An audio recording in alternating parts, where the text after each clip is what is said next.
Okay, that stream's definitely died, but we are back again. Let me just post the link to the new one in this chat. We are on take 3, people. Let me tweet. If I have to, oh no, people stay mod if they were mods in the original one. Cool. Stream. Let me tweet that out. And I think we are back in action. I have no, yes. If you guys can put the link to this stream in the chat for the old, I don't know what happened. Everything looked fine on my end, and then everybody was putting F in the chat and saying that it disconnected. So I don't know what caused it, but you know. So yeah, if people can put the link to the new stream in the old chat, then I guess that will be fine. Okay. I don't actually know the last thing that was said before the stream died because there's a bit of a delay on the chat. So I was just telling my like dumb D&D story, and then suddenly I was getting a bunch of Fs. So what did it die on? Like, what was the last thing? Because I was telling a story and I was nearly done it. And then I was like, oh, nobody can see or hear me right now. I'm just using the live like stream encoder with it's like the YouTube one. Oh, being a bird. Oh my God, we missed a lot. Like we died on featheries. I told an entire freaking D&D story that had nothing to do with featheries before. Oh my goodness. That's rough. Okay. Yeah, basically the short of the, fun D&D, oh, I can't believe that worked, is we were doing some one-shots. This is just a recent one because I have terrible memory. We were doing a one-shot. We hadn't gotten any like nat 20s the whole roll, like the whole round. Oh my God, I can't speak. This thing really threw me off. I hadn't really gotten any like nat 20s. It was decent. It was a decent session. Very last roll of the session, we needed to convince this like Dragon King that like basically we just made up that somebody else made a statue that he didn't to like save him because he didn't bring anything to this party, and we made up this whole lie. It was a very tense, stressful moment, and then we got a nat 20. There were cheers all around, and it was just the last roll of the session and the only nat 20, so that was very exciting. The story would have had more flavor if my screen hadn't died. Oh, somebody said something racist, so we're gonna time them out. And then we're gonna remove the comment. Yeah, the Kobold one-shots. It's super fun. Basically, when somebody can't make it to the regular D&D sessions, we've just been doing these one-shots where we're all kobolds in like this underground community. It's I know, right? We already had the finale, and I miss it already. It was a good time. Yeah. Oh, stream 2 is still running? How do I end it? Hang on. I'm gonna end the second stream. Hang on. I'm gonna end the second stream, and then I'm gonna see if anybody. Oh, there's one more Patreon question I know that I still need to answer anyway. Okay, let me delete the others. Yeah, it is still going. Yikes. How do I end it though? There are 2 streams happening.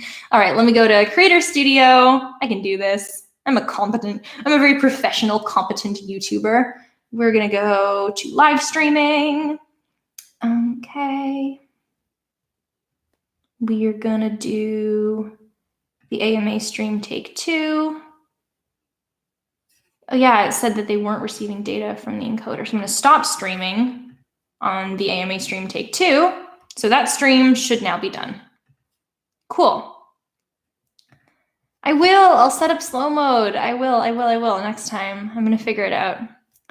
But I don't wanna like have several other moments of silence during this one, mainly because like I just did one closing the other stream.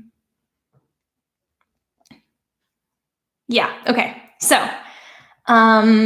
next question is from Nial, who asks, have you thought about doing a more internet style of video essay? like a Leafy the YouTuber style video where you have passive visual content like gaming instead of just recording yourself on a static background. I think it could help the digestibility of your videos and make them appeal to a larger audience. Love your perspectives. I don't really like that personally, just because, oh my God, no, the one, okay, but there's so many one-shot stories. When I'm done answering Patreon questions, it's just gonna be like a D&D one-shot story stream. Okay, but Sam and Ashley, you guys might have to jump in because you guys probably remember more than me. I'm not really a fan of the type of like video essay live stream where the visual content being shown isn't like related to what they're saying and it's just somebody gaming. For me personally, I don't find it easier to digest the audio. I feel like it detracts from the audio and I personally find it distracting. So I would rather it just be me in front of a neutral background when I don't have a particular visual aid to add in that moment than to add content that's, you know, not really related to the video. So me personally, that's not something that I would do, but you know, power to those who do. Jacob Bank asks, have you ever gotten into the nitty gritty and made a weird character build in D&D? I love seeing builds like dual wielding dex paladins, hyper perceptive inquisitive rogues, and just curious if you've come up with or played anything like that. I haven't made a weird character build on purpose, but I have had weird character builds kind of done to me, like when my rogue kind of picked up some cleric levels by accident by touching some cursed blood, and then now that this fucking person was a multi-class cleric, we had this was like, what, like 2 campaigns ago? Depends how you count it. I know, it happened to your character too.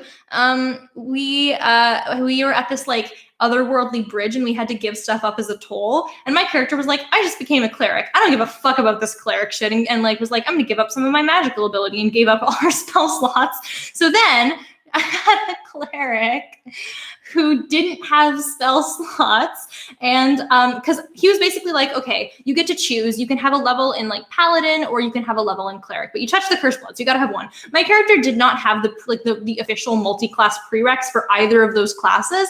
So this was a cleric with like 11 wisdom and no spell slots. But then I just like kept taking levels in cleric after, because I was like, oh wait, cleric is actually a really useful, cool class, and we don't have a healer right now. So that was that story. Wait, I thought you were just a druid. Oh wait, I thought you took paladin. Ugh. But yeah, that was a time. So I have not made any weird character builds on purpose. And oh yeah, that was fun. That was a really fun campaign. I haven't made any weird character builds on purpose, but weird character builds have happened to me without my consent. A lot of things tend to happen to my D&D characters without their consent, because my D&D characters are idiots and like touch things they shouldn't touch, like cursed blood or masks that turn you into a bird. So that's where I'm at right now in my D&D-ness. Someone asked me if I played The Sims. Yes, I love Sims 4. I play it often when I shouldn't. I really love the new Fame build in the Sims games because all my Sims are celebrities now, which is fun. The actual acting profession is really badly designed, but the Fame mechanism itself is quite interesting. Okay. You mentioned the night circus a while ago, says Anne's Words. It's one of my favorite options for reading in school. Do you think it would be good to read for school with all the analyzing that will be required? Personally, every single time I've read a book and had to analyze it for school, I have hated that book. Not because the books that I read and analyzed were bad books. Most of them were great, but because the way that school tends to structure around analyzing things for a letter grade and the way things tend to be like, I mean, this just might be me. This might just be my experiences, but most often I've had teachers like disagree with my interpretations of the works and then said, you know, this is a bad interpretation, this is wrong, this isn't like what the author intended, which is part of why the authorial intent stuff bugs me. But I would much rather either like we restructure the way people are encouraged to analyze works in school, because it often right now just leads to people hating those works, or we don't, in which case, you know, doesn't matter that much what we analyze. But honestly, I do think that part of that would be choosing books that are interesting to people and that are relatable to people. So something like The Night Circus would be a fun book, I think, to analyze if you have a good teacher and stuff like that. But I still think we should make some big changes to how stuff gets analyzed. Okay, so what I think I'm gonna do is I'm going to fill my kettle up and I'm going to put it on so I can have some warmer tea. I'm gonna be right back. I'm gonna be like 15, 20 seconds or something. Hang on. I can still be heard though.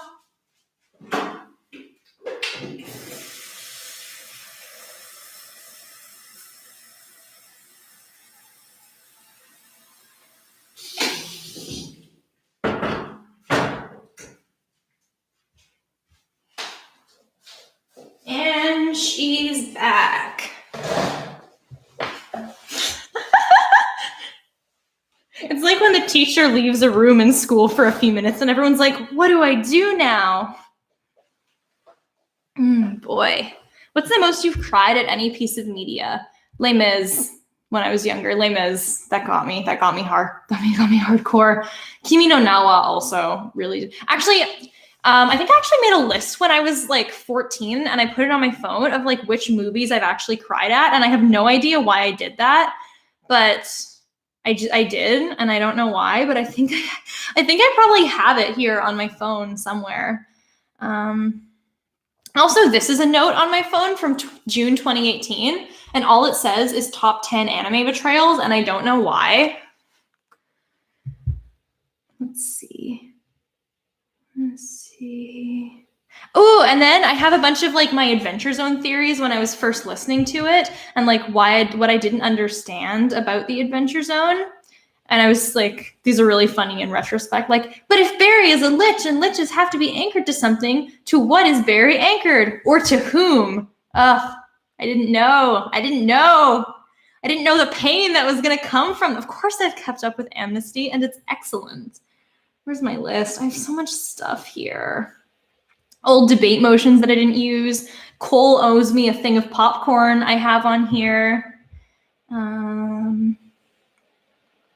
Let's see here. I have some Japanese words here. What do I have? I have, when I was in high school, I did a lot of theater. And so you guys know Danganronpa. I did Sayaka Maizono's monologue about being a celebrity for like my monologue unit. And that was fun. So I had the monologue written on my phone so that I could memorize it. It was like, I probably have this whole thing memorized. Like, do you prefer your newer or old audience? Newer. You guys are great. It was like, ever since I was a little girl, I always admired the idols. And it was all the idol stuff, which was fun. Oh, I had this like, I think, okay, this was from 2014. So I would have been like 15, 16, 17. I don't know. What's time? When I just like had these like weird, I guess I wrote something and I thought it was funny. So I just put it in my phone. Your God's embarrassing DeviantArt OC, which is funny. I don't know. I guess I just thought that was like the cleverest thing at its time of writing. What else do I have here? There's in Calgary, where I'm from, there's like a milkshake place that has a whole bunch of milkshake flavors, and you can also order combinations of milkshakes. So I have one list that was just all of my favorite milkshake combinations. So cherry, marshmallow, chocolate. So if you ever go to Calgary and you go to Peter's Drive-In, order cherry marshmallow chocolate because it's really good. And I forgot it existed until now.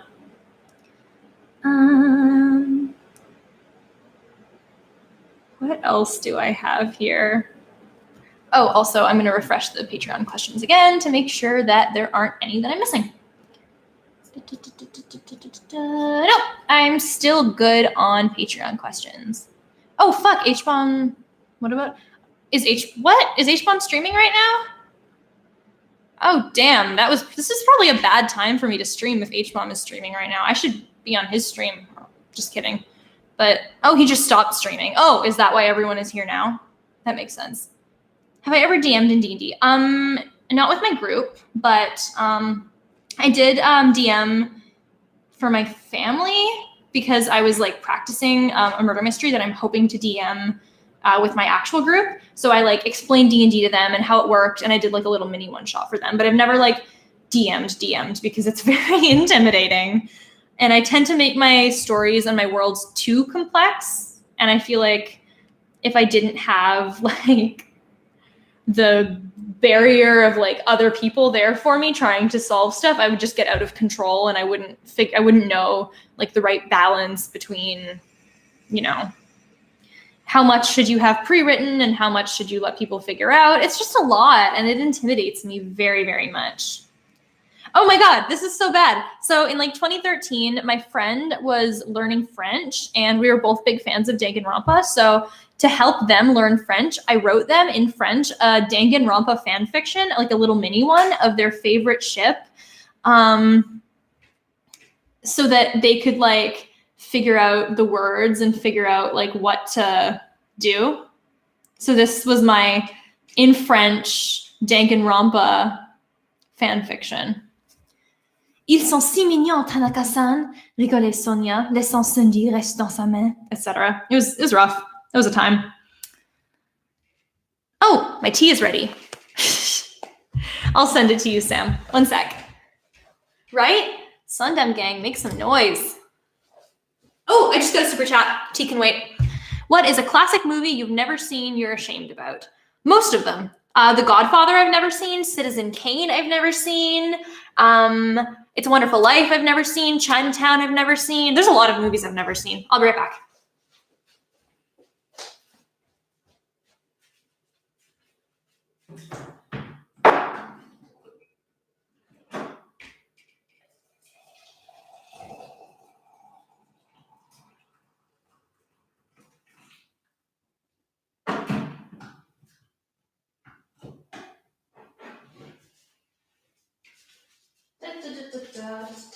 Now I have a pot of tea, so I just have to let it steep. Okay, don't worry, she's back.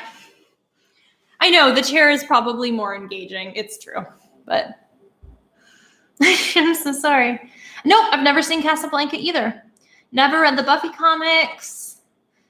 There's a lot of stuff. Oh, I didn't even know Chinatown was Polanski. This is how little I know. No, I definitely don't want to support him either. Yeah, the kitty pillow. Ashley, who is one of the moderators, got everyone, because I think she ordered extra, these adorable little minimalist cat pillows. And it's so comfy and it's so soft. And I use it a lot. It's a great, Killing Eve, someone asked me about. Yeah, I was just, have you seen Kill? I have seen Killing Eve. I haven't seen the entire season. I think because I was on a plane when I watched most of it. But I've seen about the first half and I plan to watch the rest. Villanelle is so hot. I love it. I love the story. It's excellent. The visuals are wonderful. I'm very excited to finish the season when I have time. I really like it. Ooh, Thoughtful Productions with that super chat. Thank you, Thoughtful Productions. Hi, Sarah. I love you and your videos. Did you expect to end up hitting 100K? Do you have a favorite movie or movies? I mean, it's obviously like at some point I expected to hit 100K. Like when I was at 90K, I was like, this is an inevitable conclusion. But when I was first making videos, no, absolutely was not expecting to hit 100K. My reasoning behind making a video was literally just, oh my God, the first episode of Paramount Heathers is so bad. I need other people to understand my pain right now. Like, I didn't know at all that this was going to happen. And because literally for the first, probably the first 3 weeks after that video came out, like it didn't get any notice, right? My video got maybe, what was it at? Like 150 views, something like that. Like nobody saw it.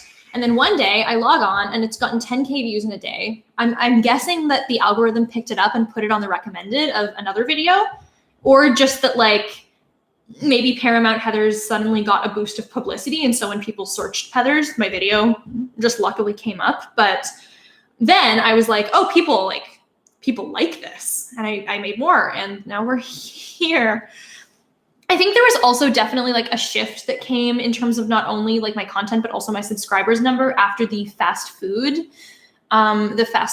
video came out, because that was when I kind of shifted from making the like, oh, you know, this show is bad and this show is bad and this show is good, to making like video essays about culture and society as a whole. And I think that I did end up getting a lot more subscribers when that happens, which was good because I was really scared to put that video out because I was like, this is nothing like the rest of the stuff on my channel. I don't know how the people who like watch my videos are going to take it, but people ended up really liking it. And I was just like really happy about that, because I even if it takes me longer to put out a video when it's that kind of content and not just like low effort stuff, it's better and happier. I like it a lot. Oof, someone just commented, is the stream down? The stream's not down, is it? No, people are still commenting stuff. That's good. If the stream goes down again, I think I'm just going to call it, because I've been streaming for a while now. Okay, what else do we have? What's your favorite Canadian city? Ooh, this is going to be controversial. Because I actually like Calgary. Like, I live here and it's biased, and I know a lot of people just don't like Calgary. In terms of a city to live in, it is like a nice, good city. I like it. I don't like Toronto very much in terms of like livability. In terms of cities to like visit, I'm going to have to say Montreal or Vancouver, but I like Calgary. Newfoundland isn't a city. I was just in Newfoundland. St. John's is a city. My goodness. Yeah, I like Calgary and I like Vancouver. And if rent weren't ridiculous, I would like to live in Vancouver one day. Banff is wonderful. It's not a city, but Banff is very lovely. Is Barack Obama your dad? Is he? Now I have to think about that. Halifax is great. I like Halifax. I mean, I've never been to a Canadian city that I hate or anything. So mostly because I've never been to Winnipeg or Hamilton, but I like Halifax. Ooh, what do you think about Lindsay Ellis citing your video and her Death of the Author video? It was really cool. It was a really thoughtful video with some great content. And at the time, Lindsay Ellis and I hadn't spoken before, so I didn't know that she had been watching my videos. So it was very exciting and cool to know that she had. Ooh, someone asks, have you thought about going to VidCon? Yes, I am considering going to VidCon.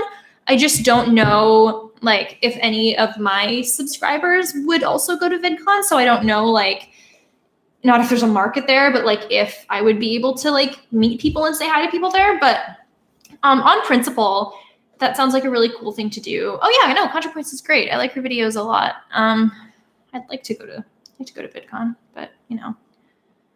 Yeah, no, Flames are actually doing great this year. I don't like know anything about sports ball, but I've been passively following it because I kind of have to. But yeah, go Flames. Have you noticed a shift from technical video essays like Nerd Writer to Every Frame Painting to cultural ones, you, Lindsay Ellis, Contra?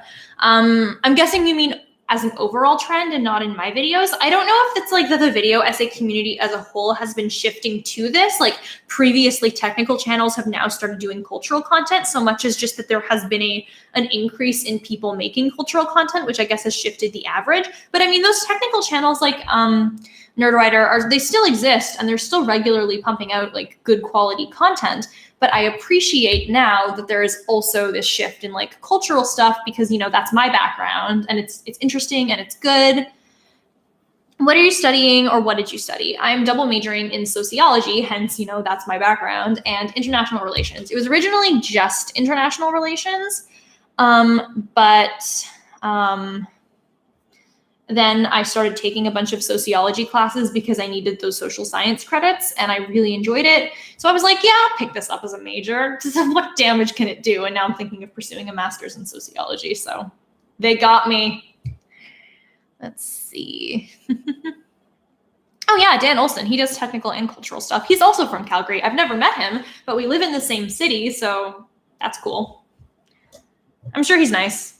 You know, seems like a cool guy. But I've never met him. I don't know. I always think about like when I'm back in Calgary, like what if I run into him at a coffee shop? He's seen my stuff and I've seen his stuff. We follow each other on Twitter. Would we know? What would happen? No, man. Ashley, I timed it. My double major is going to be done in 4 years. Don't worry. I planned everything very carefully because sociology was one of my IR streams. So I'm going to be free after 4 years. I'm going to be fine. Don't worry. I can't stay longer anyway, because then if I stay for 5 years, everyone in our D&D group will have graduated and it will be really depressing. And now the tea gets poured. Oh, nope, that is definitely overflowing. Oh my gosh, okay. It's like, I'm gonna, It's right level. And if I pick it up, it's going to spill. So I need to be very careful. Just make Luke fail a year. Yeah, that would be interesting. Oh, what racing class is my D&D character? We got 2 campaigns going on right now. We got our main campaign and we got our podcast campaign. Podcast, for those of you who were not here at the beginning of the chat, it's called Trials and Trebuchets. It's a D&D podcast. It's really good. We're on Spotify. We're on iTunes. We're on all of it. You should check it out. So in the main campaign, which is Out of the Abyss we're doing right now, well, okay. So I was originally playing a wood elf ranger boy. And then my ranger boy put on a mask, looked like a bird. Dude, same. My ranger boy put on a mask that looked like a bird, and now he's a bird. He got transformed into an Aarakocra, so he's a bird boy now, not by his own choice, but I mean, I never played that before. Actually, we just got a message to the, Luke, you're in the stream. Sorry, there's a Trials and Trebuchets group chat and the podcast. No, man, it's a D&D podcast. We're not on Chapo here. Hi Luke, didn't know you were in the stream. Who else is in the stream that I don't know about? You can comment and I'll make you all mods. Anyway, yeah. So in the main campaign, I'm a bird boy. In the D&D podcast campaign, I'm a half elf. So that's very fun, very exciting. Check out our podcast. It's great. It's a good time. Oh, Ben, another person from I think literally every single person in my D&D group is in this stream right now. Like I said, if you comment, I will go on Chapo. I keep getting go on Chapo comments. And it's like, if ContraPoints needed 400,000 subscribers to get on Chapo, I'm not getting on Chapo anytime soon. I also don't listen to Chapo. So, I mean, I don't know if that affects it. I've never listened to an episode. I'm just passively aware that it exists.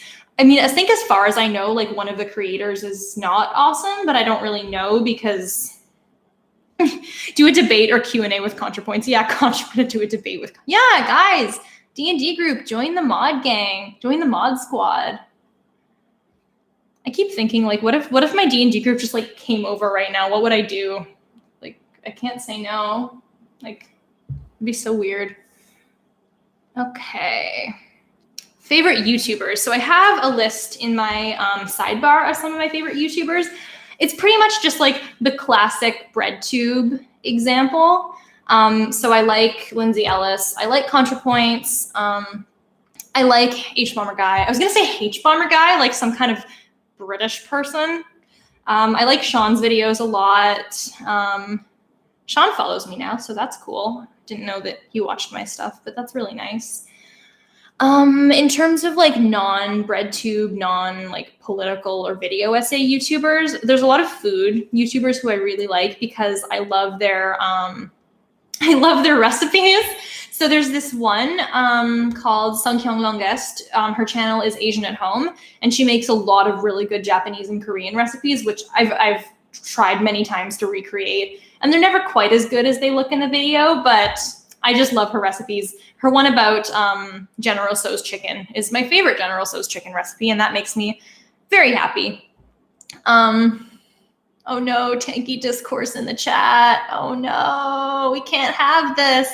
We can't have it. Yeah, so Sungkyung Guest is great. Food Wishes. I love Food Wishes. I love his cadence. He's like, I'm Chef John from foodwishes.com. I just love his voice. And his recipes are nice and they're very accessible, but I just love his voice. And I also really like Emma's Goodies, who's a baking channel. I always bake for my D&D friends because I feel bad that I have been missing meetings to go to debate tournaments. I'm going to bake something for you guys just because you're all in the chat. So you can put in the group chat what you want and I'll make it for you. But she's the only person whose baking recipes I trust now because I've never gone wrong with hers. The cosign asked me what my favorite albums were. Ooh, someone just posted a racist dog whistle and I'm gonna ban them, but the chat's moving really quickly. And whenever I click to, there we go, we're gonna remove that. And we are gonna ban them. Cool, anyway, favorite album. Oh, Someone just put in the group chat who they are. Let me try to find one of their comments so I can make them a mod. While I wait for that to come up, what are my favorite albums? All of the Mother albums are amazing. I love all of them. But Oh My Heart has to be my favorite because it's fantastic. And it's just very relatable. But I do love Dance and Cry, their most recent album, because it's kind of about learning and growing. And so many of their songs are just like, I'm going to walk out into the woods and die of exposure. So I appreciate that. Blackpink, I stand Blackpink. So I really love their first album. I guess it's more of an EP, but Take One is excellent. And I also really like Jinx Monsoon's The Ginger Snapped is a great album. The Inevitable album is a great album too, but I feel like the individual songs on Inevitable album are really good, but I feel like The Ginger Snapped is as a whole body, as an album, it's better curated. And it's all like original content and not covers, which I just appreciate, generally speaking. So yeah, Oh My Heart, Take One, Carrie and Lowell by Sufjan Stevens is excellent. The Ginger Snapped, those are the best albums.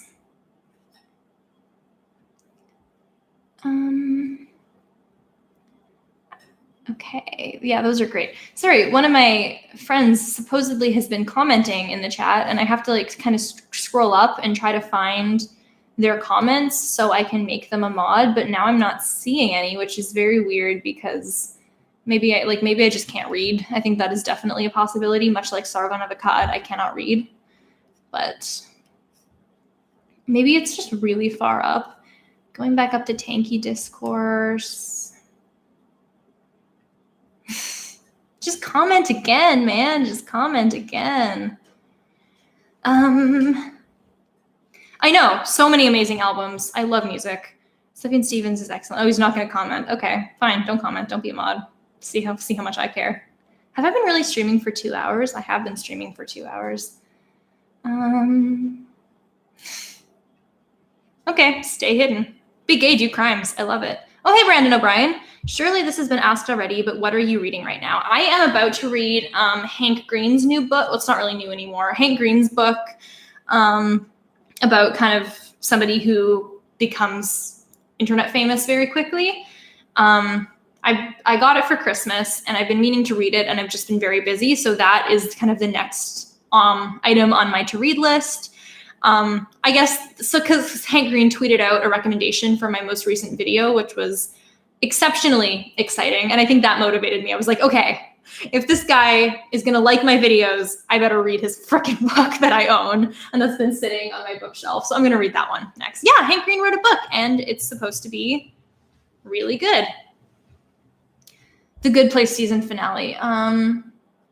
The Good Place season finale, I liked it, but I would consider season 3 like one of the least like great of the 3 season finales, partially because there is a bit of kind of repetition happening right now in terms of, you know, the characters get their memories erased. And I like where they are, but I do hope that we get a different ending at some point, because there's only so many times that characters can go through the exact cycle of growth before it's kind of like, okay.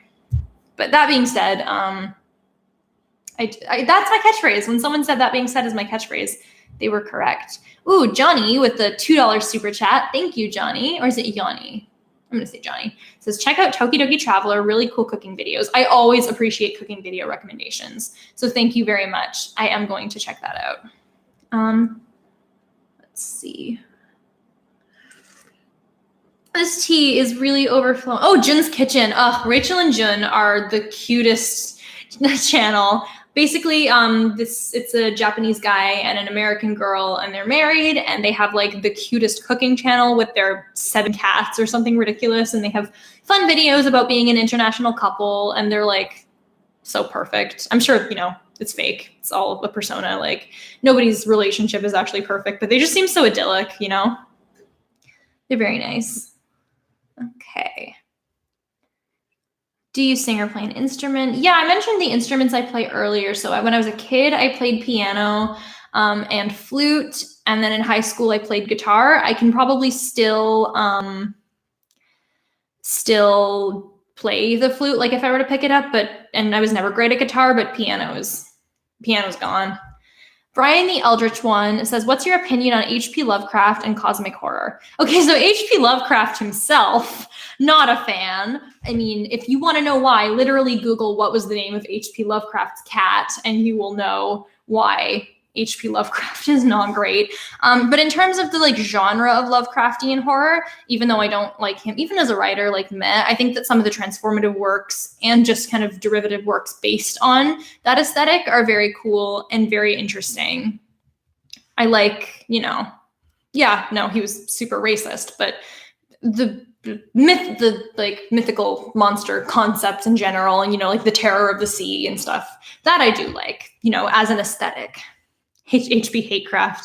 No, exactly. No, totally. Oh, Tokyo Traveler and Rachel and June are friends. Yeah, cool. That's another reason that I should watch Tokidoki Traveler then. Absolutely. What was the last anime you saw / would recommend? The last anime I saw, oh my goodness, I haven't watched anime actually in quite a while. What was the last anime I saw? It would have been a while ago, I think. It might have been also Matsu-san. Like that was a long time ago, but I think that was the one that I watched most recently, which is, I mean, I wouldn't not recommend it. It's not, it doesn't change the world of anime. It's like a cute slice of life show, but oh yes, Night in the Woods is such an amazing video game. It's fantastic cosmic horror. It's excellent. but not just the horror aspect, but like the daily life relatable aspect is super good. It's a good time. I love it. The visual aesthetic, the characters, the story, the, underlying critiques of like what capitalism does to small towns, which I understand a lot more now living in a small town. So, it's a good time. Let's see. Okay. What's your take on the state of Canadian politics? It's bad. Last person you thought was a prodigious buffoon, excluding Graham. I'm not sure I understand that one, because I thought you were talking about a real person in my life named Graham, and that kind of also related to them. So I was like, who are you? How do I know you? But I think this is a different Graham, so I don't know. Oh, probably Graham Lineman or something, the guy, the transphobic guy. Yeah, not a fan. Definitely not a fan. How are the phone data prices in Alberta? They're kind of bad all across Canada. I'm pretty sure Canada's one of the worst countries for like phone bill prices, because all of the phone companies are like definitely a cartel. It's not good. I'm pretty sure they artificially keep it high. Oh, Isokun sent a super chat for 420. Nice, for a heart. I love that. So valid. Ooh, Diabolic Down Under asks, do you have any plans to do response videos to right-wingers? No. Sean does that, and that's his gig, and I respect it. I like watching his videos, but I feel like when you do, for me, if I were to do response videos to those people, I feel like there are two likely outcomes, right? Either you do a response video to somebody who's not particularly popular and all you're doing is giving them a bigger platform, right? Like I love H-Bomber Guy, but like, for example, all the videos making fun of the Golden One that like a lot of people did probably just got the Golden One more subscribers, right? I don't really want to contribute to that, even if, the content is very funny sometimes. Or you do like the opposite of that. Yeah, exactly. Like what happened to like my bud, Big Joel, is that people get a massive ton of hate. And he didn't even mention Sargon of Akkad in his video, right? Like he was just talking about criticism of Anita Sarkeesian, and Sargon of Akkad saw it with his, however many million subscribers compared to Joel's 150,000, and got a ton of hate, and like they flagged his video and they took it down. So either you're doing a response video to somebody with like less social capital than you, and like you're just giving them a platform, or you do it to someone with more, and then you're opening yourself up to like doxing and harassment. And like, you know, not to pull this card, but especially as like a woman on the internet, people can get quite like creepy very quickly. And I would just like rather not open myself up to that. You know, I would rather have a personified skull do it for me. So thank you, Sean. Let's see. Yeah, I mean, Jordan Peterson, I don't feel like I need to make a video on Jordan Peterson. You know, ContraPoints did a great one on him that I feel like is a sufficient takedown. There was that article on him. Oh, I don't remember what it was called, but there was that one really good takedown article about, oh, what was it called? I'm just going to Google Jordan Peterson bad and see if I can find like the right one. Not I was Jordan Peterson's strongest supporter. Now I think he's dangerous, although I do think that was a good video. But it was specifically one about how like his philosophies. Was it the stupid man, smart person one? It might have been that one. Anyway, I feel like it's been done is basically what I want to say. I feel like people have and you know, Hardcore Line made a great one on the whole like all meat diet thing and why that's nonsense pretty much.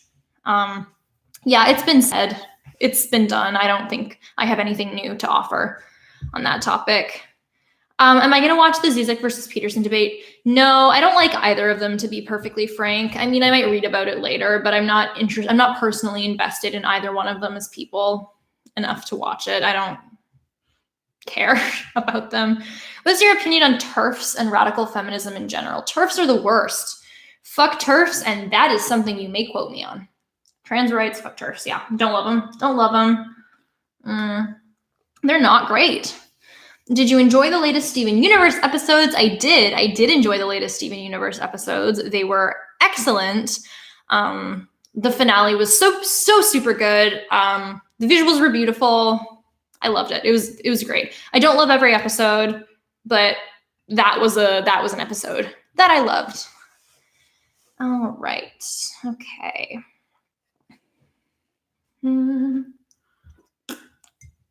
Do you have a cat? I don't here in university, but I do back at home. She's a sweetie pie, and I love her very much. Yeah, you are welcome to make, somebody says, as a trans woman, you saying fuck TERFs will be my new ringtone. You're welcome to make that your ringtone. You know what? Go for it. Okay. Am I a Rick and Morty fan? No, I've actually never seen Rick and Morty. I would probably like it if I watched it, but I feel like the fans kind of put me off it. And obviously fans of things being bad doesn't mean thing bad, but it just kind of during that height of its popularity, the exposure I was getting to it wasn't great. And that just kind of deterred me from watching it, but I might watch it eventually. Joshua Miller says, since you mentioned it, Sarah, your opinion on Anita Sarkeesian. You know, my thing about Anita Sarkeesian is just that I just find it very interesting that Anita Sarkeesian was the figure who kind of sort of became the lightning rod for all this hate and all this harassment when the stuff she said was like relatively tame, you know, feminism 101 analysis. And I don't even mean that in like a uniquely bad way. It's just in the sense that like, you know, Anita Sarkeesian was not out there saying like, we need to like, you know, eat the rich and guillotine them and like smash capitalism or anything like that. She was literally just saying like, this trope in video games, you know, doesn't portray women in the greatest way. And people got so mad at her. Like, this was like the most milquetoast, like, approach to feminism. Like, there was nothing particularly subversive being said, and people were so angry. And it was like the tamest content. And like, I mean, I don't think Anita Sarkeesian is like perfect. I'm pretty sure she said some things that are like not factually right.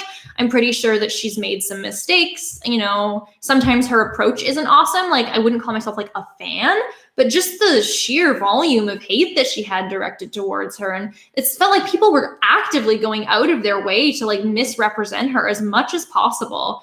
And it was insane. And I just like, even though I don't think Anita Sarkeesian is like amazing, I think that, you know, based on the like disproportionate response she's gotten, like, I'm not going to complain that much. Like, it's just completely average, like generic feminist content that people went completely buck wild over for no reason. And I feel bad for her, you know, I feel bad that that's the standard she's being held to, you know, it sucks, you know, good for her.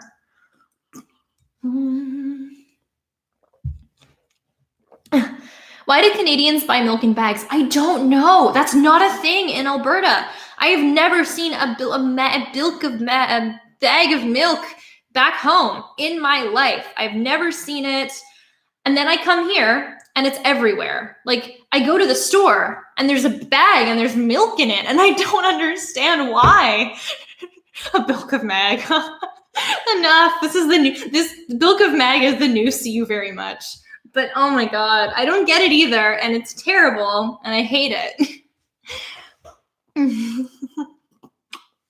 Milk, no, Rose Gun. Milk does not belong in bags. Milk belongs in jugs. What are you all, cave people? Okay. Yeah, bagged water is worse, actually. Potatoes versus horses. What?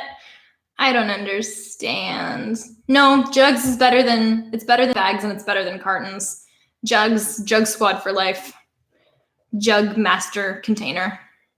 Milk and cereal, or cereal and milk? You put in the cereal and then you put in the milk. What's your cat's name? Ooh, 420, nice. Thank you so much, Soviet Apple. My cat's name is Molly. I'm gonna show you a picture of her. I have pictures of my cat on my phone because she's not here with me right now, and that makes me very sad. So I got an album with pictures of my cat. Here she is. What a soft, beautiful girl. Look at her. She's a sweetie cat. And I have more, but it's not that way. It's this way. Do you think the Hate for Tea series has troubling racial subtext? Absolutely. She's in a laundry basket. And she wants her tummy rubbed because she's one of the cats who actually likes tummy rubs. And I love that very much. I got a Snapchat of the cat, so it's a snap cat. She's just resting. She's just doing her thing. Is your cat there right now? No, she's with someone else right now, which is sad, but I appreciate the softness. Here she is outside in the snow, and she's got a hunter's expression on her face. No, Molly's not in my apartment right now. She's back in Alberta, but it's okay. There she is sleeping. She is so nice when she sleeps. She purrs in her sleep, I think, and it's adorable. It's the best thing in the world, and I have many pictures of her. If she was a pie, she would be a cutie pie. Let's see.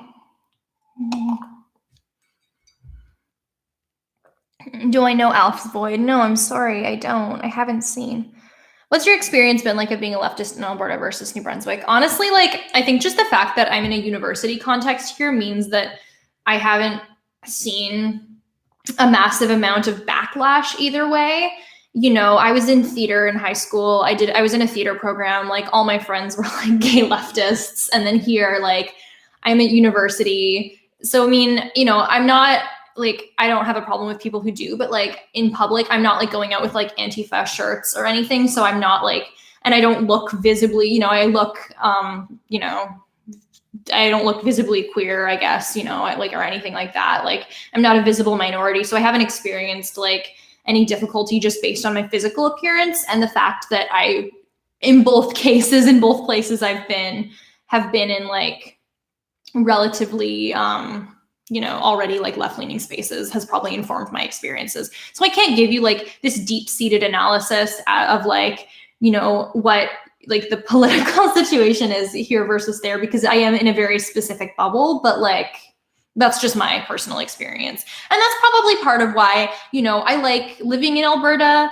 more so than like, I think some people do, because I'm not like experiencing that kind of difficulty that other people have. Like, the people who I interact with in Calgary in my day-to-day life are not like the hyper conservative, like truck, you know, rah oil, like Confederate flag, even though we're in Canada kind of people. So I can't like speak to that, but just like, you know, and I am in a bit of a bubble, and I know that, but I also think that there is, if I'm gonna get on my soapbox, like, and I think I imagine it's the same in the States with like the American North versus the American South. There's a very like,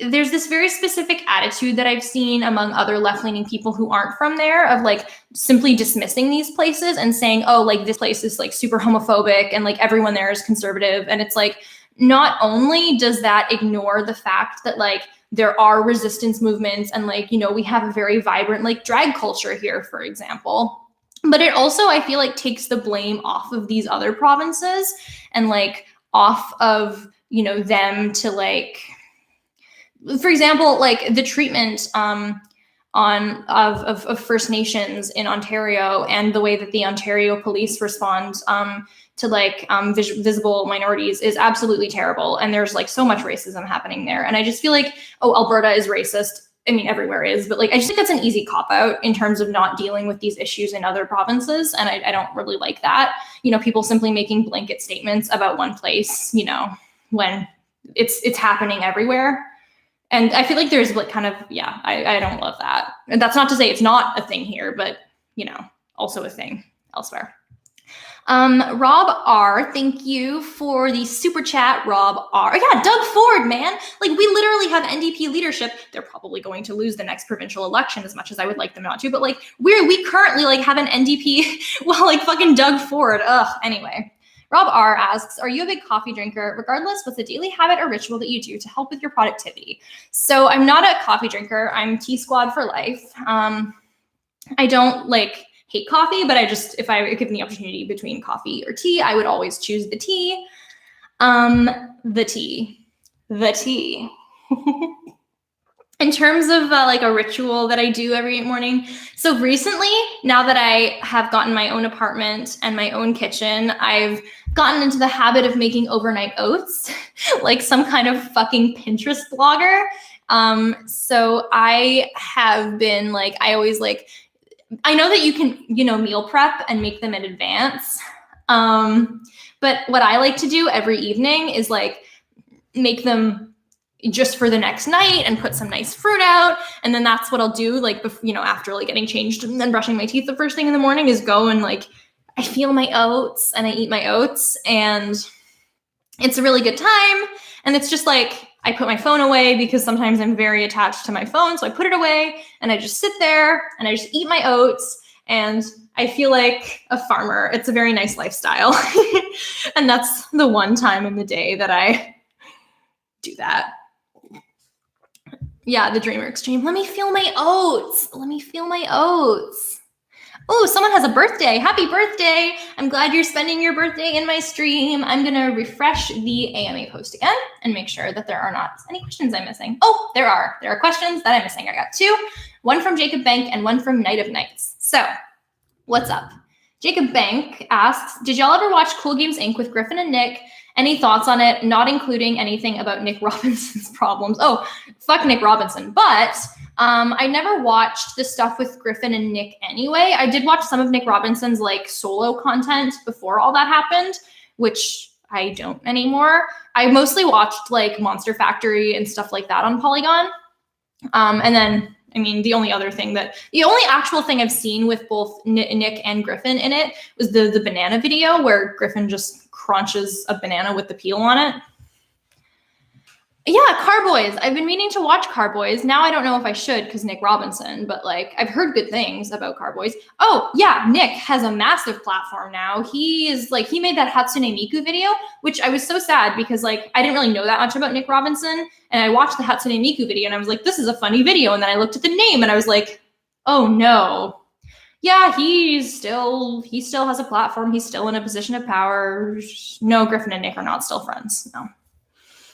Oh, Nick Robinson. Yeah, Nick Robinson was doing a sexual harassment, doing a lot of the sexual harassment stuff, and it got out, and he was fired from Polygon, and Griffin and Nick don't do stuff together anymore. But he still has his own platform as like an internet humor content creator, and very much like wants everyone to forget about all the sexual harassment he did. Oh yeah, because Fuck It says, you come off so calm and cool in the essays. I was not expecting you to be this upbeat and laid back, interacting with the YouTube chat of all things. I mean, when I'm writing my essays, I'm scripting them in advance, right? And I try, I mean, people still tell me that I speak too quickly in my video essays, but I make an effort to speak slowly and to speak with a calm tone of voice so that people can just absorb what I'm saying. And here I don't have anything written out in advance because I don't know what the chat's going to do next. You could create a whole meme in there and I wouldn't have any control over it, except when I, say a bad thing like mag of bilk by accident and everyone jumps on it. But I'm not like always super eloquent in day-to-day conversation. I've been practicing because, debate tournaments, you have to improvise, but actually I have had people say that like in person that I act a little bit differently in terms of being more upbeat, but that's just me.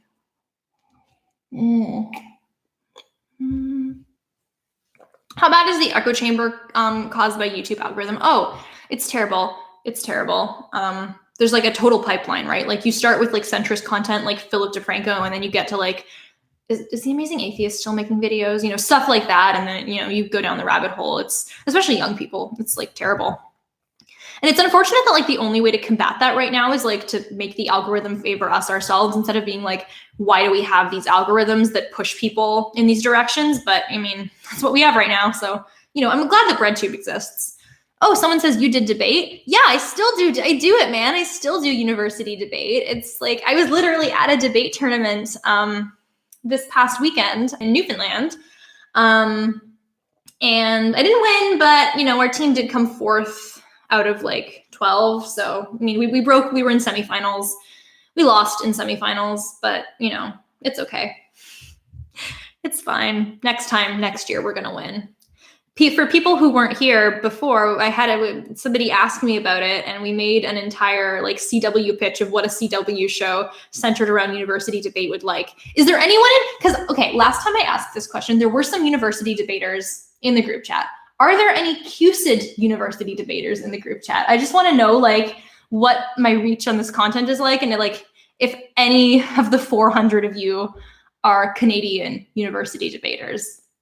I'm very curious about this issue. Yeah! Hey! Former CUSID debater! CUSID squad, make some noise! Dal. Dal. I'm so glad Dal is not the only school in the region, in the East region anymore. Because it used to just be like Dal was, every like East tournament final was like going to be Dal. And so I'm happy, no offense, Dal, but like I'm happy that there are other schools now. Has the incursion of the PewDiePie fandom onto your videos caused any issues yet? I was worried about that when the PewDiePie recommendation happened. It was very conflicting because I was really, really happy about the recommendation and about the, the followers I gained and the platform I gained. And I was like, yeah, this is awesome. But then I was kind of like, is my next video, like, is the comment section just going to be like trolls and stuff? So I was very nervous about that, but I haven't really seen any problems yet. I don't think that there's been a greater concentration of like, negative comments or anything like that. So I think part of that is that I've also gotten a lot of recommendations recently from like some really, really cool YouTubers like, Lindsay Ellis and like Hank Green and stuff. And I feel like that's also helped. So the concentration of like positive to negative comments has been relatively similar. Yeah, that one. Oh, what happened with you and PewDiePie? PewDiePie made a video where he did recommendations for a bunch of channels, and mine was one of them. And, that was cool. Do you think I could build a YouTube career on insulting Black Mirror? You're going to have to take that up with Big Joel, because that's kind of his gig right now. I don't mean to be shady. Joel's great. No, Joel's a good guy, but he's already done the Black Mirror thing.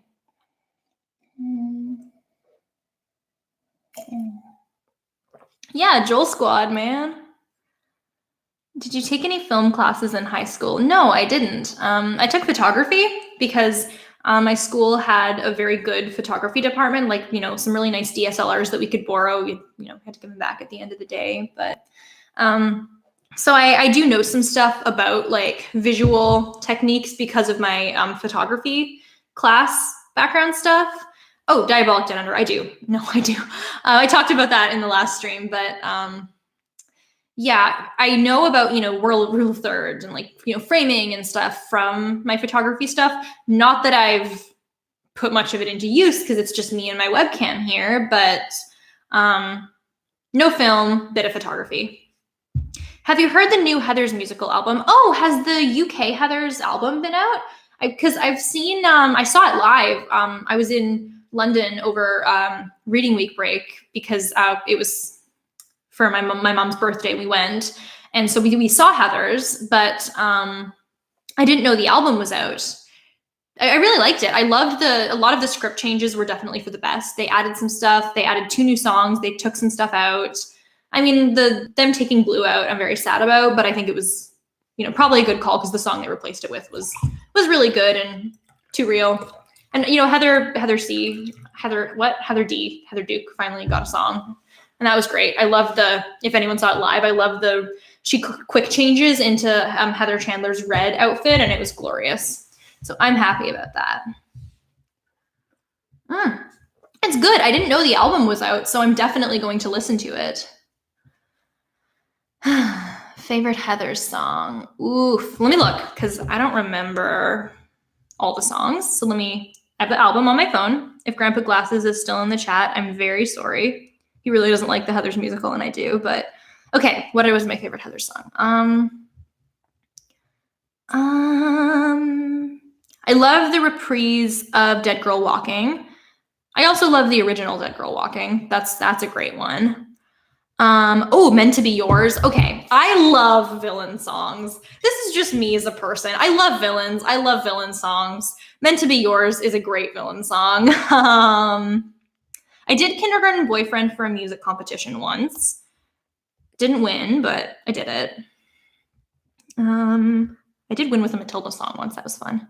So yeah, I would have to say Dead Girl Walking. I was Meant to Be Yours. And probably I also really like Candy Store because I'm a basic bitch. Villain songs are awesome. They're just good stuff. And do you sing? I mean, I took voice lessons for about 5 years, and I did some music competitions when I was in high school. I haven't been taking music lessons since I've gotten to university, so I've probably gotten a little bit worse, but no, I'm not going to sing on live stream. That's so dumb. I'm not going to do that. But yeah, I did voice lessons. I did musical theater in high school. That was fun. And yeah, but I haven't done it since. Oh my God, no. Ugh. Oh my God. Okay. What's a song? I don't know any songs. I don't know. I've been ghosting along, ghost in your house, ghost in your arms. It's a great song. Mother is a great band. Cool. That's done. Thoughts on bi people in opposite sex relationships being shunned from LGBT circles. It sucks. Bi rights. Also, especially with bi women, bisexual women actually have the highest rates of abuse and interpartner violence than any other group. So it's if you're alienating people from the community based on their relationships, this isn't a fun theoretical game. It's actually people's lives, and that matters. So, it's important. Cool. Do you like Sondheim? If so, what's your favorite show? Into the Woods. It is excellent. I love Sondheim. Sondheim is great. Do you think bi people have it easier than gay people? No, and gay people don't have it easier than bi people. I mean, a lot of the issues are the exact same. Of course, it's a unique experience, but I don't think it's one that you can, say I have it worse than you. Nobody wins in this game. It's, not about that. Yeah, man, pan rights too, all that good stuff.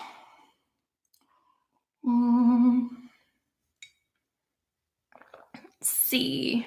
Oh yeah, nice is different than good. Nice is different than good. The line in Into the Woods is such an important line. And the first time that I heard it, I didn't understand it fully, because I was young and I was but if someone's nice, that's good, right? And now in the society we live in, I get it, being cordial and being polite and, you know, seeming nice on first glance is not the same as good. Ooh, you mentioned musical theater. Ooh, what was my favorite role ever to play? Legally Blonde was fun, but my role itself was meh. The funnest, I think, role I ever played when I did theater was probably, oh, I'm not going to get into ace discourse, my dude. That's not happening. But my favorite role that I ever played, probably in high school, we did a production of the 25th annual Putnam County Spelling Bee, which is a very fun and very underrated show. And I played Mitch Mahoney, the comfort counselor, but because I was female, we changed it to like Trish Mahoney, but that was my character. I had a song and it was just really fun because my whole role basically was to sit in the back because this is the character who, like, at the spelling bee, when the kid is eliminated, gives them a hug and a juice box. So my whole thing was like sitting in the back, reacting very intensely to everything everyone was saying. And I got some fun moments. I had a fun song. Oh my God, I need to show you guys this. Oh, okay, how do I do this? There was something happened to me during the production of this show, Musical Theater Stories. This was not on purpose, mind you. Okay, I think I posted this as an unlisted video on my YouTube channel, but I don't know if this was my YouTube channel here or if this was an earlier channel that I put this video up on. And I'm not seeing it here, so it must be my other one. I'm gonna, on my phone, switch accounts and I'm gonna find it. So, oh my God, guys, don't discourse in the chat, please. Like, being in the closet is not a privilege. It's like emotionally draining. Okay. Switch account. I'm going to show you guys this delightful video from what happened to me in musical theater. Where is it? These are all my theater competitions. This is not what I'm looking for. That was fun though. That was the sociology project that I did on Drag Race. And it's basically how Drag Race fans are racist was my project, but not like all Drag Race fans, but like how there was like certain preferences and biases in like who people's favorite contestants were and like who we hated basically. Switch account. I gotta find this. I gotta find this video from when I did the 21st annual Putnam County Spelling Bee because, okay, the plot, here it is. Nope, that's Legally Blonde. Fuck. No, I have to find this now. I know that I put it all up as a video. I just can't find it. I have like 4 different like YouTube accounts. Okay, but while I'm searching, the plot, I'm gonna do a video about the quality of RuPaul's Drag Race. I'm thinking that's gonna be my next video. I don't know for sure, but it's gonna be on like authenticity and how we perceive it. Okay, so while I'm looking for this video, what is happening currently in the plot during that show is there's this character who basically her whole life, she's been amazing at everything. But she's like exhausted from it. She's had all of these high expectations placed upon her and she's just tired of it.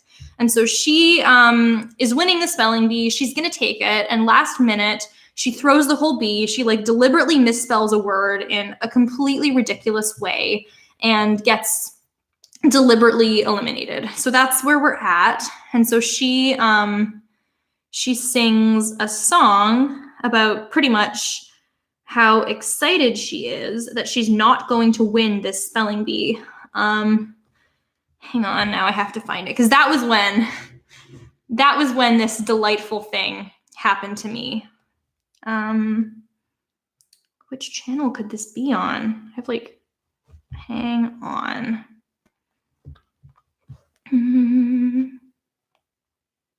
That's Legally Blonde I have here. I know I had it at some point. Are we sure it's not on my main channel here? Give me a moment. This is worth watching. This is worth it. Because we have a live recording, getting deliberately eliminated to own the libs. I have a recording of this and it changed my life. It didn't change my life. Where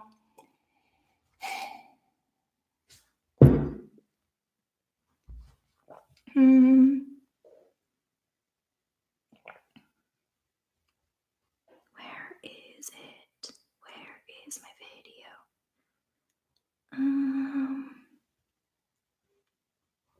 Okay, Well, I have the file on my computer. If it's not on YouTube, I have the file on my computer. So here's what we're gonna do. Because I don't think I can screen share with you guys, because I think there's some sensitive information here. So what I'm gonna do is, I'm gonna find it, I'm gonna play it, I'm gonna record it on my phone, and then I'm gonna show you the recording on my phone, because this happened and this was something. Where is it? Is it under school? Drama. Yes, it is in my grade 12 drama file. I'm gonna skip to this part in the song. Hang on. Ah!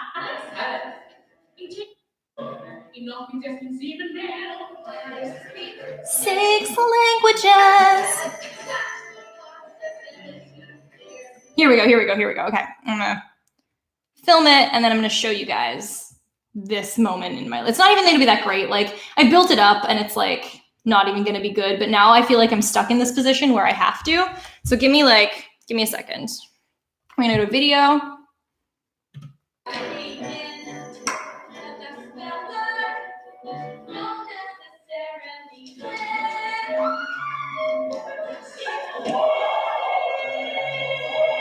Okay. So she was singing this song. What was supposed to happen was she was supposed to swing me around, and she's like, oh my God, I'm not gonna win the spelling bee. I'm gonna like not have to deal with these expectations. This is awesome. She was just supposed to swing me around in like a little happy moment. This was what happened. I'm the blonde one in the ponytail.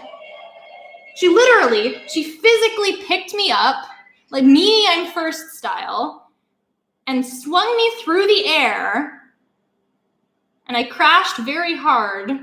I got fucking yeeted. I got yoten to the ground. It was very physically painful, but I stayed in character. I was like, I'm good. I sat back in my comfort chair. I got myself the juice box. The juice boxes were supposed to be for the eliminated spelling bee kids. I got myself one. Yeah, it was painful.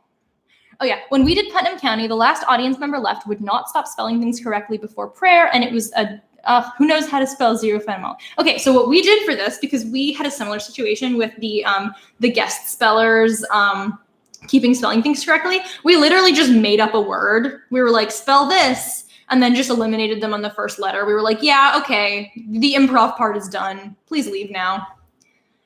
Spelling Bee is a really fun show to do, though, for theater people. It's a great show. If I were doing it again, though, I really would have wanted to play Olive. I auditioned for Olive, and then I auditioned for Marcy, but it's okay. I'm not bitter. Don't get bitter, just get better. And chorus line's great, too. I was never in a chorus line, but I enjoyed watching it. What are your thoughts on Ace Attorney? Profile pick unrelated. I've only played one Ace Attorney game. It was Miles Edgeworth, and I loved it. I wanted to cosplay Kay for a really long time, and someone misspelled Mexican before pandemonium, and you had to say it was correct. I'm so sorry. That's so bad. Who was I in Legally Blonde? I was Chutney Wyndham. So Chutney Wyndham, if you've seen Legally Blonde, is the one with the perm who shows up at the very end. And she was the one who Elle Woods does her like amazing cross-examination where she's like, but I thought you couldn't get a perm wet after 48 hours at risk of deactivating the ammonium thioglycolate. And that means you are the murderer. So I was the murderer in that situation. There are many pictures on the wonderful internet of me wearing that perm wig, which was a choice. That I know I have because I was on the other channel and I have like my Legally Blonde video. It was, I hated that wig. I hated that wig so much. What did we do? Like, it was a high school show, so we did like 8 performances or something like that. And every single time I wore that wig, I wanted to cry a little bit inside. It was so run down by the end. It was torture, but it's okay. It's all good. And then we did Anything Goes when I was in grade 10. In Anything Goes, I was one of Reno Sweeney's backup dancers. So my only line was, hi, but you better believe I sold that line. I sold that line hard. I'm gonna take a drink of this tea.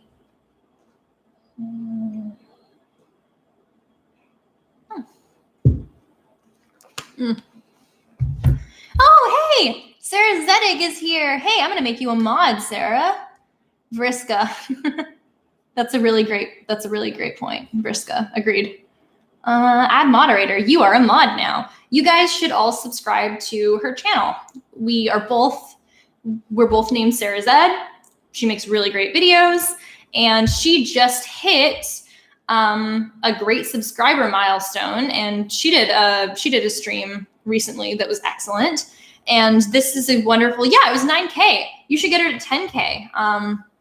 Right now, you should all subscribe to Let's Talk About Stuff. So, click on her. She's commenting. She's Let's Talk About Stuff. Click on her name and subscribe to it. It's really great content, and I would definitely recommend it.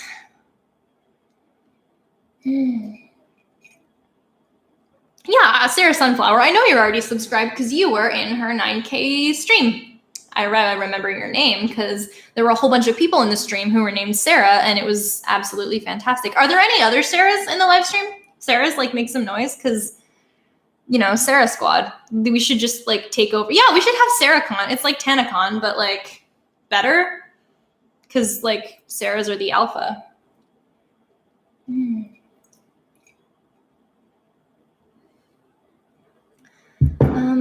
Are there any stories you think would make good musicals? Every single D&D campaign I've ever been in would be an amazing musical.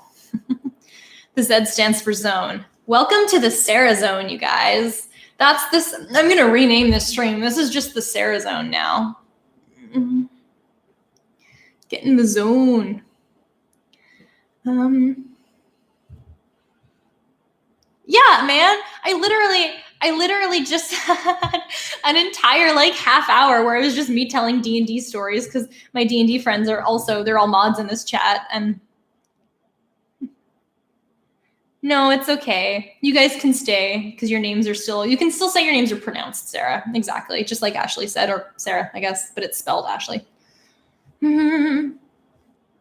Yeah, man. No, I've never DM'd for my D&D friends before. I hope to, but it's just so much. It's just so intimidating. I don't want to mess up. I want to be a good DM, and I would be a bad DM, I think. So, but I will eventually. I DM'd once. I DM'd a murder mystery for my family as preparation for someday DMing the murder mystery for my group, but I'm so nervous about it. It wouldn't be great. More D&D stories. Yeah, I don't even know when the one-shot extravaganza is going to be, but I'm thinking I'm going to do it then. More D&D stories. What are the other D&D stories? The good thing about the D&D thing is that multiple of the people I play D&D with are in this chat as mods. So if I'm, end of March, cool. If I'm scrambling for a D&D story, maybe, oh my God, a couple of weeks. That's so much stress. I don't understand how in the past when one person couldn't make it to D&D, Luke could just be like, oh, it's Monday. Yeah, I can do a one shot for you guys on Saturday. It's weeks ahead and I'm already terrified. Okay. Okay, cool. Oh, Umbrella Academy. Yeah, I talked about it a little earlier in the stream, Umbrella Academy. I really liked the characters. It had really cool potential. There was just a little bit of stuff in it that I didn't love. I did not love how the female characters in particular were treated in the last 3-ish episodes. I hated Luther. I hated Luther so much. Anti-Luther squad, make some noise. So bad. Luther sucks. But I think it's a decent show. The soundtrack is amazing. The visuals are fantastic. Yeah, fuck Luther. But there was some stuff I didn't love. Yeah. I can't get into it too much without getting into massive spoilers. For me, I'm going to watch season 2. The stuff I didn't like wasn't bad enough that it warrants me dropping the show, but I definitely have some criticisms. I was talking about that on Twitter a little while earlier. Oh, Klaus is great. I love Klaus. I love Vanya. No spoilers, but everything Vanya did in the last episode, I was honestly yes, good for you. Do that shit. Vanya did nothing wrong. Yeah, love Klaus, love Five, love Vanya. I like Allison a lot too. I just wish they did more with her character because so much potential there. So fantastic. Were you a fan of The 100? I watched like the entire first season of The 100 with my friend because she was really into it. So we watched all of it in like one night. I liked it for a while, but then it just got too CW pretty much. The only good CW show is Crazy Ex-Girlfriend, which is amazing and so underrated. Watch Crazy Ex-Girlfriend, listen to Trials and Trebuchets. I'm just going to keep doing that at periodic points throughout the stream. Yeah.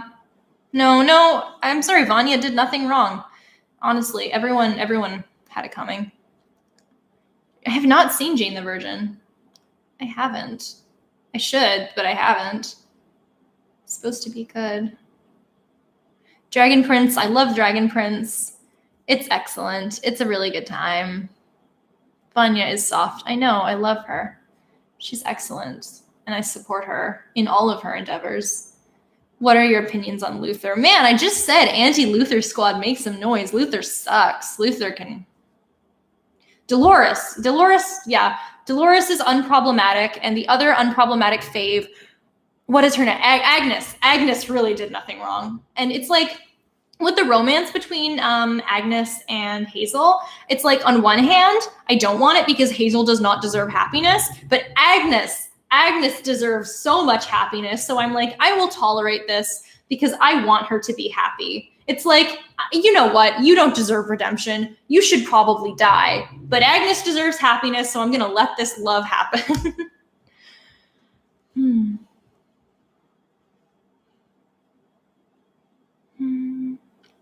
I know. Oh my God, the actor who plays Five, like, was so talented. Like, what is he, like 15 in real life? And he was so good. Like, he really convincingly played a 50-something-year-old trapped in a 13-year-old boy's body. Like, his mannerisms, like the layers, the complexity, I stan.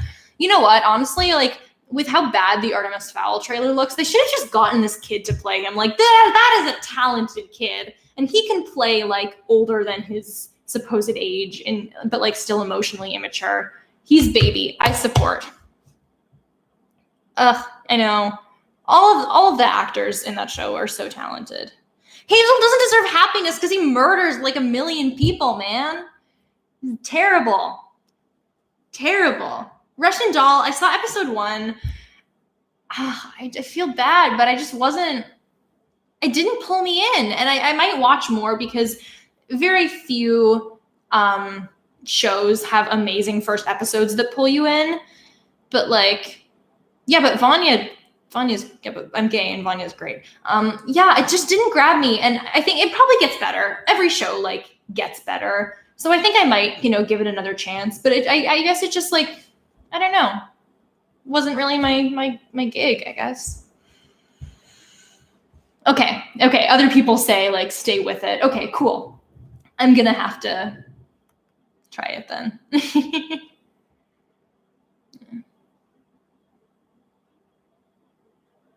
I'm not going to debate you, dude. This is my stream. Keith Leywold says, have you thought about doing a panel at HalCon? I don't know if people... Hey, this is like fellow East person. Love it. Was this also the person who was a DAL debater? Because like, talk to me, man. No, have you thought about doing a panel at HalCon? I don't think like, I mean, it's not a big con, but I don't think they'd like invite me to be a panelist. If any convention wants to invite me to be a panelist, like invite me and I will come and I will do a panel. But like, I guess I just can't see anyone wanting me to be a panelist. Thank you, by the way, for the super chat. I appreciate that very much. But yeah, if people want me to be a panelist and like if a con wants me to panel, I will panel, but somebody says, should I buy the book for The End of the Fucking World? Honestly, I mean, I kind of stand by what I said in my video, in which this is one of the few examples where the show is better than the comic. There were some like weird things in End of the Fucking World, but it's still like a really good comic. Like I would definitely recommend it. It's like a cool comic, if you want to read it. If you like the show, you will probably like the comic. Apparently it's getting a second season and I don't like that. I just hate this idea that like ambiguous endings are terrible and everything needs a second season. Like that was the ending. That was a good ending. Why? But I mean, maybe it'll be a great second season. I don't know, but I don't like the idea of it. Can't things just be self-contained? That's part of what I love about Gravity Falls. It wanted to tell a story. It told the story. It was done. Yeah. Yeah. I know, it's like, please, capitalism, let things end when they must end. Why? Yeah, Big Little Lies. Why is Big Little Lies having a second season? That's the story. It's a good story. Night, Sam. It told a story. It's not like, okay, like Umbrella Academy, you know, it ends on a cliffhanger. It ends on like, this is the natural progression of the story. Like that was a, we want a second season. That wasn't a resolution. With things like The End of the Fucking World or Big Little Lies, like it had a resolution. It doesn't need like more denouement. I don't like it. I do like Meryl Streep though, so, you know, whatever. The Frozen 2 trailer, honestly, it looks good. The trailer looks good. This maybe is a controversial take, but I liked the trailer. I mean, the movie's probably not going to be great, but the trailer looked really good. It was, you know, minimal Olaf presence, great visuals, you know, intriguing. It was, I mean, I'm sure that they just released it early as like damage control for the horribly CGI'd Will Smith, but it was a well-made trailer. It doesn't mean the movie's gonna be great, but the trailer was pretty lit. Yeah, also anti-Olaf squad.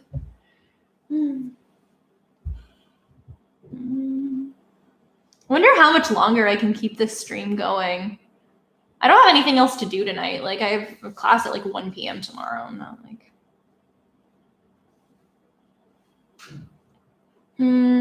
Okay, I think I'm gonna keep streaming unless my stream dies.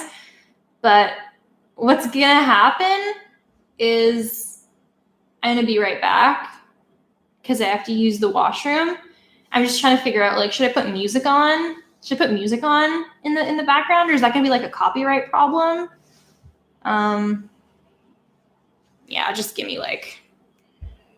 What I'm actually gonna do is I'm just gonna like mute my mic. Yeah, I'm gonna mute my mic. I'm gonna be right back. Oh, I love Demi editing-based content. It's amazing. Okay, I'm gonna mute my mic. I'm gonna be back in like a couple minutes. I'm glad there's mods because whenever I'm gone, it just seems like the stream goes completely buck wild. Make a meme, you know, do something great in the world, and then I'm gonna be back. Ah! No, don't say that. You should say something else. I'm gonna mute it. Be right back.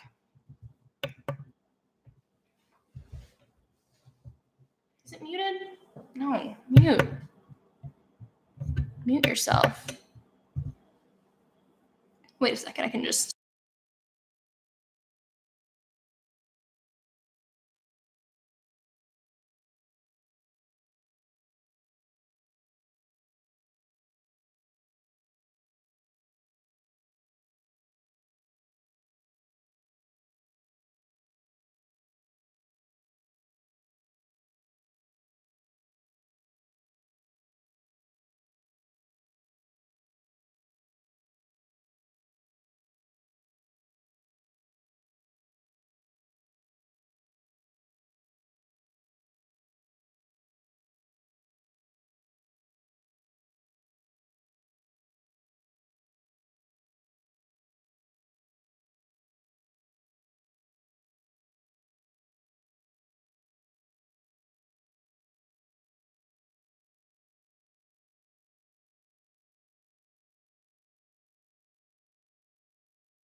What is the chat?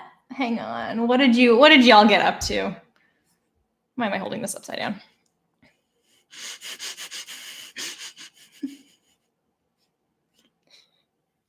Y'all. Yeah, no kidding. This just got cursed. I'm gonna eat now because it's an onigiri. I made onigiri for dinner and for lunch tomorrow. I made overnight oats for breakfast and I made onigiri. Yes, it's a jelly.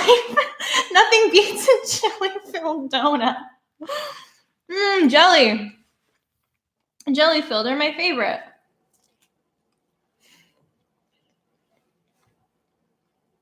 Eating ASMR.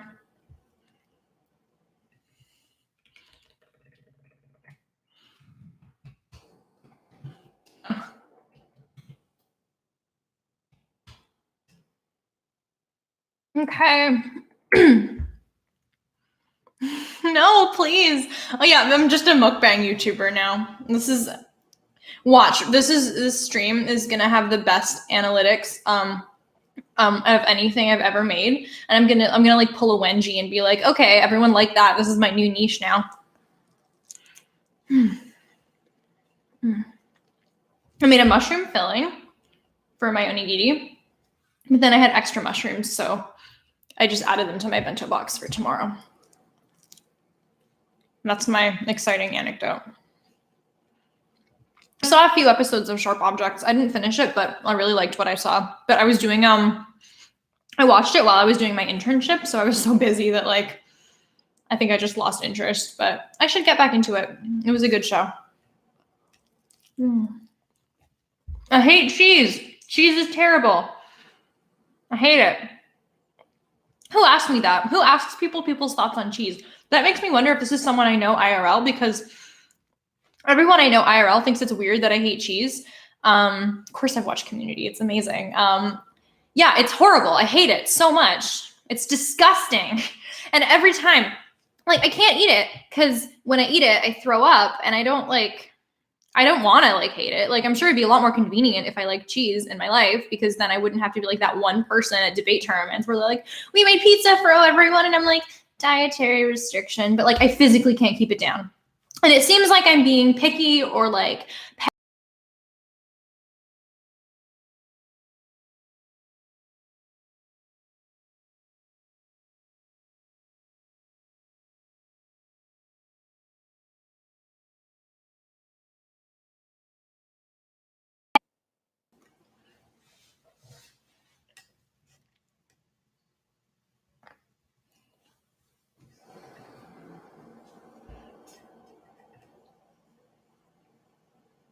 oh, we're back?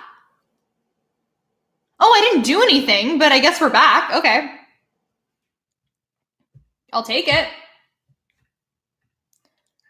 I can't believe Big Cheese silenced me, but they couldn't keep me down forever.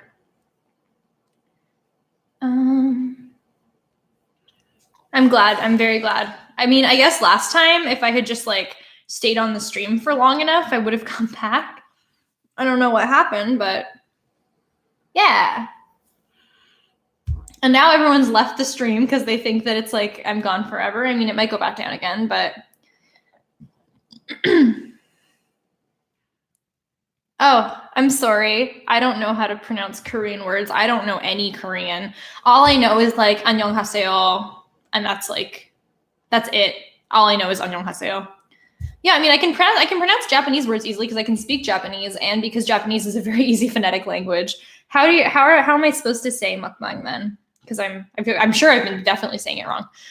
On a scale from fascist to really fascist, how fascist is Steven Universe? Super fascist. It's like, I mean, why are we not all mobilizing against it? I don't understand. I think it's terrible. Thank you to everyone not eating cheese in my behalf. I appreciate it very much. Oh, people want me to say something in Japanese. Nico nico ni, anata no hato ni nico nico ni. Oh my gosh. No, what do I say, like, for real?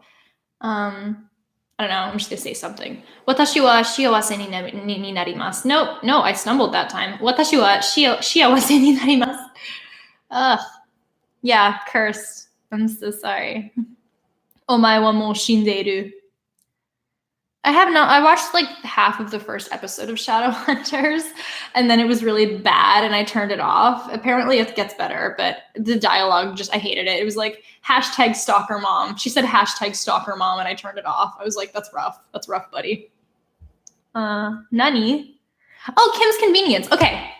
I have a special place in my heart for the show Kim's Convenience, which, by the way, you should all watch because one of the actors on Kim's Convenience was my improv coach in high school. And I still have him on Facebook, and I know him still now. He was there during my like theater graduation speech. He came for all of our graduations.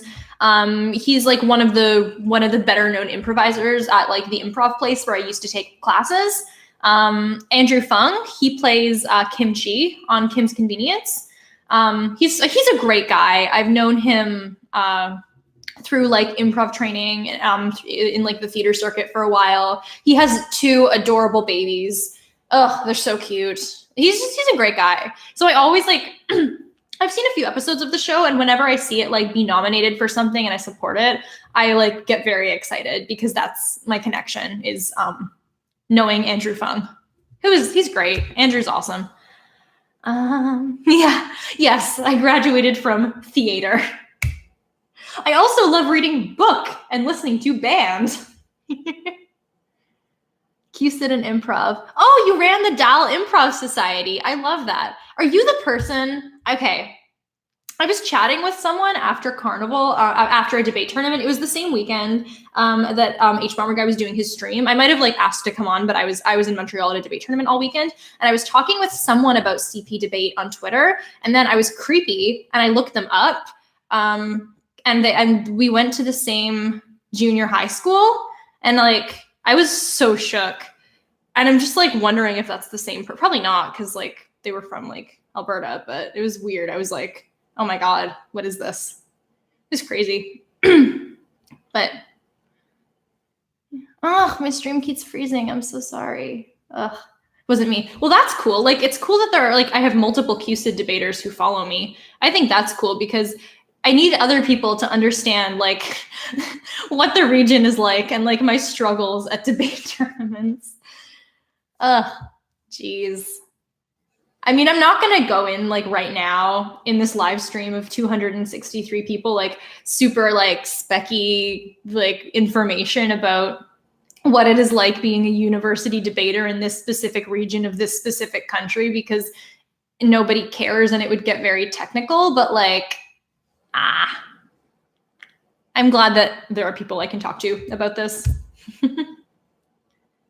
JoJo. Okay, JoJo's another show because I had that question. Oh my God, no, don't say that. Don't curse it. I had that question in my stream earlier, which was like, what's a show that you know you would like if you watched it? And JoJo is one of them. I watched the very first episode of JoJo and then I was like horrified and turned it off. But then the more that I read about it, it was very interesting. And it just seems like one that has a crazy plot that I would enjoy. Okay, Michaela, so debate tournaments, you don't like a debate one. It's not like one specific debate where you debate one specific topic or thing. It's a tournament where there's like, usually multiple rounds, like usually here, like, 5 or 6. And then the people who win the most rounds get to go on to semifinals. And then the people who win those rounds get to go on to finals.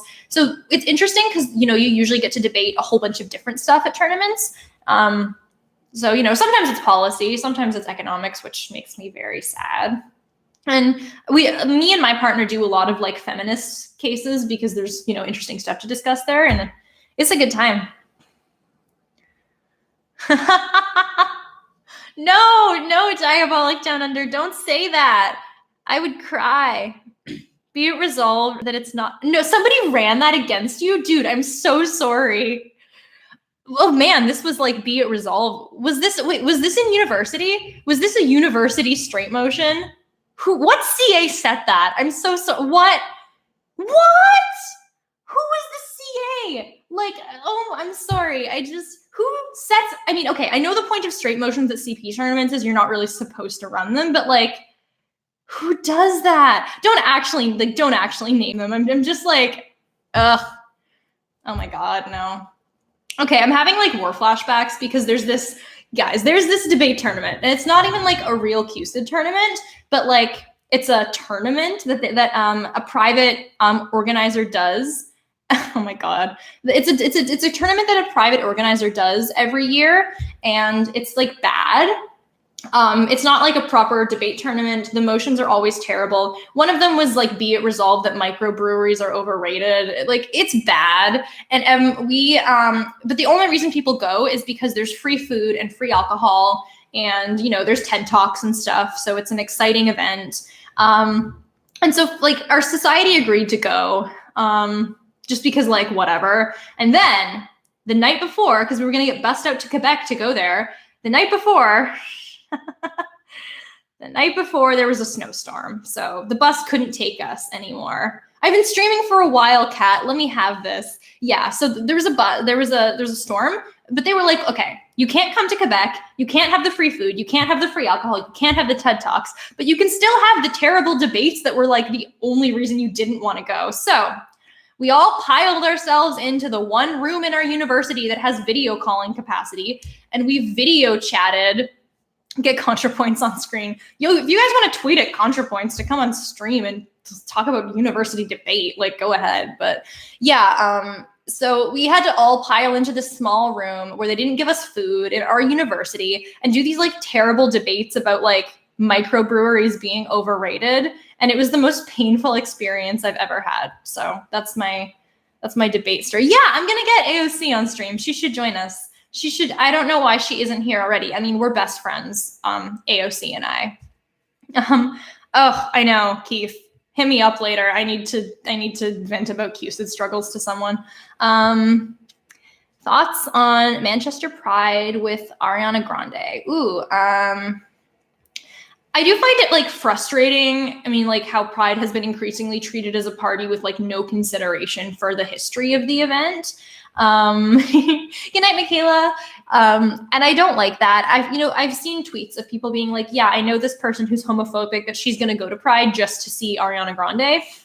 Like, it's not an individual problem, right? It's not something that could have been fixed by Ariana Grande, like stepping down from the tour, but it's unfortunate that like they chose her to headline and not like, I don't know, Kim Petras, like someone celebrating the community. Like, it shouldn't just be like a party with no consideration for like the history of the event and how to fix. Yeah, exactly. Like Ariana Grande headlines, Pride, like tickets go up. It gets more expensive for like the people who the event was like designed to be for. No, absolutely. Anyway, Kim Petras should be headlining Pride. She's amazing. I love her music. Yeah. Yeah. I'm glad we're all in agreement here. Schitt's Creek, I love. Schitt's Creek is hilarious. It's a great show. Would you describe yourself as a feminist? Yeah, absolutely. Oh my God, yes. Theater, like it was designed for the poor, and now like you can't get a cheap like Broadway ticket, and it's ugh. I actually do like Hamilton despite everything, but it makes me so mad how like one of the entire themes about the show is like, oh, somebody who came from poverty can like accomplish these great things when given the opportunity. And it's all about like this representation, and you literally cannot physically go there without paying like $600 for a ticket. It's just like, I hate that. It's like hypocritical and it bugs me. Should I stick with my anthropology major or switch to sociology? Stay in anthropology, man. There's like, yeah, there's enough of us. There's not enough of you. Not progressive. Yeah, but I like the music, you know. No, I get why people don't like it. There's a lot of reasons to not like it, but I like the music. Problematic fave. Exactly. Our anthro department got shut down at our school, so we need more people in anthropology. Oh, you won the lottery. That's awesome. Never known someone who won the Hamilton lottery. I kind of thought it was, fake. It didn't really exist. Let's see. I know people who are against theater bootlegs are so confusing to me, because it's like, first of all, if you love Broadway and you can afford to see a show in the theater, that is always going to be a better experience, right? Like you're always going to prefer seeing it live and like hearing it physically in front of you. So it's not deterring, like bootlegs are not deterring people from buying tickets, right? But what they do is like get more people into a show, so that like maybe they can officially buy a ticket. The only reason that Heathers the musical is as popular as it is now is because of the existence of the bootleg. Like that's why West End Heathers was able to be so successful, was because of like largely teenage girls who became fans of the original Heathers, which had like an underwhelming, very short off-Broadway run, like through bootlegs. They are not killing theater. They are making theater more accessible and honestly probably increase sales tickets. And we wouldn't even have the issue of bootlegs in the first place if like theaters like professionally filmed and released their shows, which they really should be doing anyway. I have strong feelings about bootlegs. They are great under the system we currently live in. I would love if like theaters recorded their shows, but since they're not doing that right now, like bootleg your shows, buy bootlegs. If you want to support the show and like can't like go physically see it, you know, buy the soundtrack instead. But like there's nothing wrong with bootlegs and they're great. And I don't care if they're stealing because they're awesome. Yeah. I mean, I can't make an entire video just centered around why bootlegs are great, but like they are. Bootlegs are wonderful. Yeah. Oh, in there, I know it is. Like, it's not legal, but so. Like, about, or I can do it more Canadian. I can go like about, but say about, I think, in life daily. Where to get bootlegs? Search it up on YouTube. Just search like not Dear Evan Hansen and there'll be a bootleg of Dear Evan Hansen. They're everywhere. There's people who like trade bootlegs and like make you and like make you pay for I'm gonna make you a mod because Evan searched, because I like that quote is no, the chat's moving so quickly. Evan, I want to make you a mod, but yeah, it's a great yeah. Honestly though, yeah, bootlegs are easy to find. There's some people like trade bootlegs when they're first coming out and like get people to pay for them, but like, you know, wait 2 weeks, someone's gonna leak it. You know, I mean, I think as much as bootlegs are good, like I don't think people should charge money for bootlegs either. Like I don't think bootlegs are like bootleg recordings of the shows. Like somebody goes to the show and they like have their cell phone in their jacket and they record the whole thing. I don't think that you should be charging for bootlegs because like the whole reason I think bootlegs are good is because like, you know, community access. And you know, like you didn't make the show, like, you know, I get like the difficulty of bootlegs, but like the whole point is to make theater accessible for everyone. So like, don't charge for bootlegs, but like, fuck yeah, bootlegs. We should all do more. We should all be doing crime if the crime is bootlegs. The quality of the recording, it does depend on the performance. Like the Hamilton bootleg like is great quality for what it is, whereas like the Be More Chill bootleg isn't. It varies, but you know, even if the quality isn't great, it's like some visual is still usually better than no visual. I've never seen a good quality Wicked bootleg, for example, which is weird given how like, but it's weird given how like widespread it is that somebody wouldn't have, but like, yeah. It's only illegal if you get caught. To be fair, Jacob, I feel like that's just all laws in general. No, I mean, I get why they charge for them, but I feel like if you don't want it to come out for 6 months to protect the bootlegger, like just hold it for 6 months and don't publish it until that time is done. Like, I get people wanting to protect themselves, but it seems like people charging for it isn't inherently going to protect them, right? Because you're still getting people viewing it. And now I'm in debater mode and I need to get out of this because I just spent the entire weekend doing this and I am emotionally exhausted from it.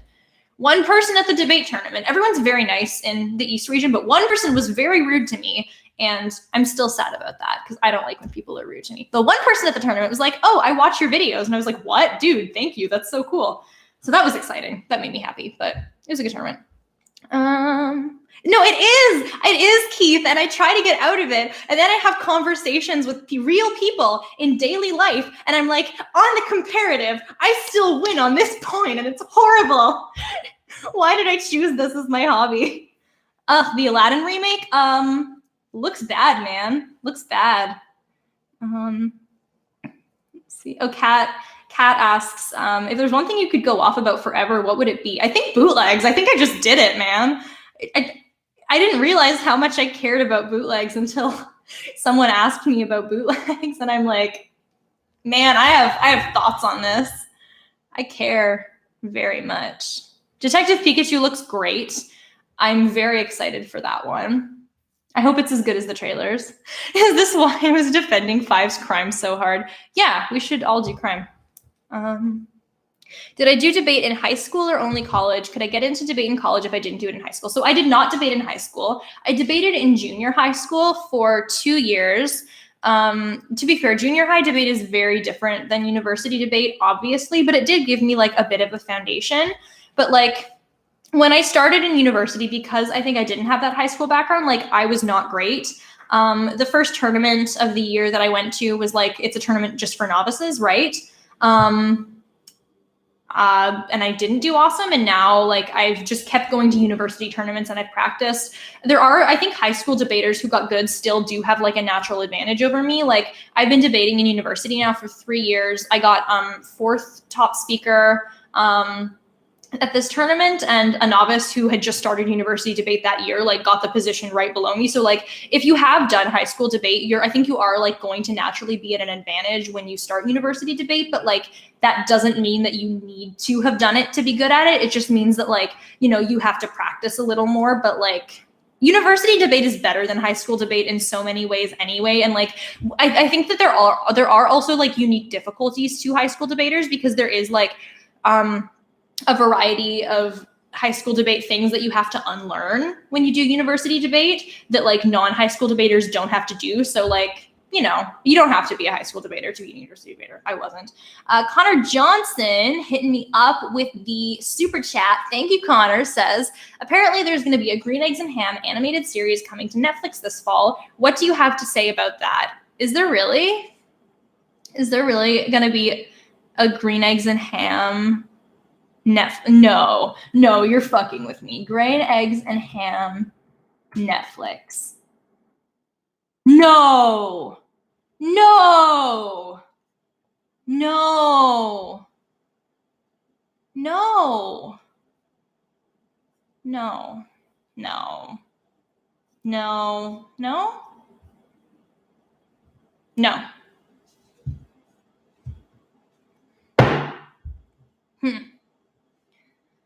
Yeah, Netflix must be stopped. I feel like that is, yeah, man, I feel like that's a very good take on it. Would I ever debate about debate? I have debated about debate in debate tournaments. There's always somebody who comes in with like the meta debate motion. I haven't done it on purpose, but it's happened. You know, I've had meta debate motions thrust upon me. Bootleg every Netflix show. I have Netflix, so I don't need to, but like, yeah, honestly, like I support that. Man, Netflix is not a comrade. It's not a comrade.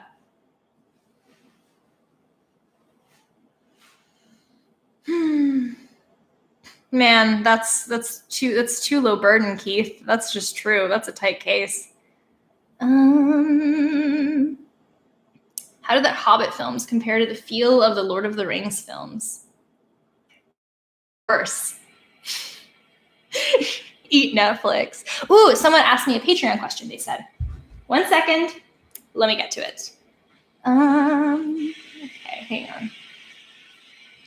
Oh, actually, there's a couple. Somebody said, what are your thoughts on La La Land? Oh, hang on. I just want to answer Andrew's first so that it doesn't go away and I don't forget it. Some favorite show today. So my favorite show is Avatar: The Last Airbender. If you've seen any of my videos where I talk about it, you might have an idea of why. It has my favorite redemption arc ever. It has my favorite fictional character ever in Iroh. It's such an excellent exploration of like war and propaganda and like imperialism, and it's done from a lens that kids can understand. It's excellent. It's great. I love Avatar. Okay. Night of Nights asks, what are your thoughts on La La Land? It was mediocre. I mean, I think because it was so popular and because it was so well received, there was a bit of like a backlash to the movie in which people were saying it was the worst movie in the world and like it was horrible and it was like terrible and it should have been nominated for an Oscar and, you know, all of that stuff. And I don't think that's true. I think it was like an okay movie. And, you know, I think the hate for it was part of like a reaction to the intense praise it got. I don't really think it deserves either. It was a nice enough movie, but like, you know, definitely not Best Picture. Yeah, Stan Luna and Moonlight. That's a good take. Jacob Bank asks, is Dobby a top, a bottom, or a switch? Dobby is a top. Dobby is a power top. Everybody thinks Dobby would be a bottom because he was a house elf, but no, man. Dobby never meant to harm. Dobby never meant to harm. Was it? Oh my God, what's happening to my Discord? Oh, people, oh no. Oh dear, I seem to have antagonized some people. People seem to have agreed that Dobby is a switch or a power bottom. I don't know, Kat, because you're just as bad. Oh, Diabolic Down Under, better go after this, but thoughts on the 2010s now that they're nearly over? We had some good stuff, you know. We got some good technologies. We got, like, you know, some scientific advancements. But, like, it also, you know, we had populism. We had anti-vaxxers. It wasn't awesome. It wasn't great. No, please, what happened to my Discord server? I'm so scared to go back and look at it after this. Jeez. Jacob Bank says, why don't you let Charlotte and Mikhail stream more often? They were fantastic. Oh, Charlotte and the chair and the mic. Yeah, I honestly think people probably preferred just like this still shot of my microphone and my chair to like me as a streamer. You know, I don't blame them. And that was probably the most exciting the chat has ever gotten. Dobby gets pegged. No, please don't. Don't be like this, please. And then T.H. Caro says, The Last Airbender is the best movie ever made. Fight me. That's bait. That is bait, my friend. That is, if I were a fisherman, I would be very happy because that is some class A bait. Please cease and desist. I can't take it. I can't. If I was a fan of Avatar, would I like Dragon Prince? Yes, I think so. There are a lot of similarities between the two shows. Like the Dragon Prince is definitely not like a copy of Avatar: The Last Airbender, but there are definitely a lot of, I mean, like same voice actor playing a very similar character, same. Andrew Sinray, thank you, with $13.99 Canadian saying redemption for our Hazel debate. Thank you very much. We've made peace. I appreciate that very much. That is very cool. You are very cool. But yeah, no, Dragon Prince is a good show. Not a perfect show, but like we can't hold every show up to the standard of Avatar: The Last Airbender or every animated show except the Avatar: The Last Airbender would be terrible. It's a good one. If The Last Airbender were made today, all left-wing people would just say people who hated the movie were just man babies who can't deal with it not being like the show. No, they wouldn't. People would rightfully complain about like the whitewashing that they like super did, and also like it's just not a good movie. Like a lot of people don't like certain adaptations not because they're adaptations, but because they're not great. I mean, to be fair, there are people who just like preemptively decide that adaptations are horrible and terrible, but like I don't think that's an example of that. Yeah, I'm wondering about like the theoretical Netflix adaptation. I mean, to be fair, I do feel like part of the reason Avatar: The Last Airbender was so great was because there are certain things that you can only really do successfully. Oh, my nail with the medium of animation, like making Appa look cute and not horrifying, for example. And just some of the stuff is just, you know, it's easier to suspend your disbelief in animation. So I am a little bit suspicious. I think it could be good. I think like if they bring something new to it and, you know, give us some like unique new benefits that you can only get through the medium of live action, that would make me very happy. And that would like justify the existence of a live action remake. Thoughts on cancel culture and YA Twitter right now gone rampant? I mean, I just made a whole video about that, my dude. Apparently, like the second after I made my video, it happened to another author who apparently was also one of the authors involved in the calling out of Amélie Wenjiao. So like, there's no one who's safe. Like people, like you make a small mistake and you fuck up, and it's just like I don't love that, man. Yeah, Spider-Verse. it wasn't playing at the movie theater here, and I really, really wanted to see it, and I didn't, and that makes me very sad. I really, really want to watch it, and I hope it comes to theaters here, or else I'll have to watch it on my computer, which is fine, but I would rather see it on the big screen. How would you feel if someone bootlegs your content creations? Wouldn't you feel like a hypocrite by saying we should all do this? No, I mean, like, the reason that I specifically said that, like, theater bootlegs are good is because theater is extremely expensive and inaccessible, right? Like, you can't go see a Broadway show live unless, you know, you're making a decent amount of money or you save up for a really long time. And I think that's, like, antithetical to what theater is. Like, the whole point of, like, bootlegs is that, like, it's making something that was previously inaccessible accessible. If you're, like, bootlegging a YouTuber's content when their content is literally free to watch, like, clearly that's a false equivalence. Connor Johnson, thank you, Connor. $5 super chat. Connor says, also, did you know that Dr. Seuss's 150th birthday was last week Saturday? No, I did not know that. But now I do. So thank you, Connor Johnson, for that very interesting tidbit. Is Zuko a top, a bottom, or a switch? Zuko's a bottom.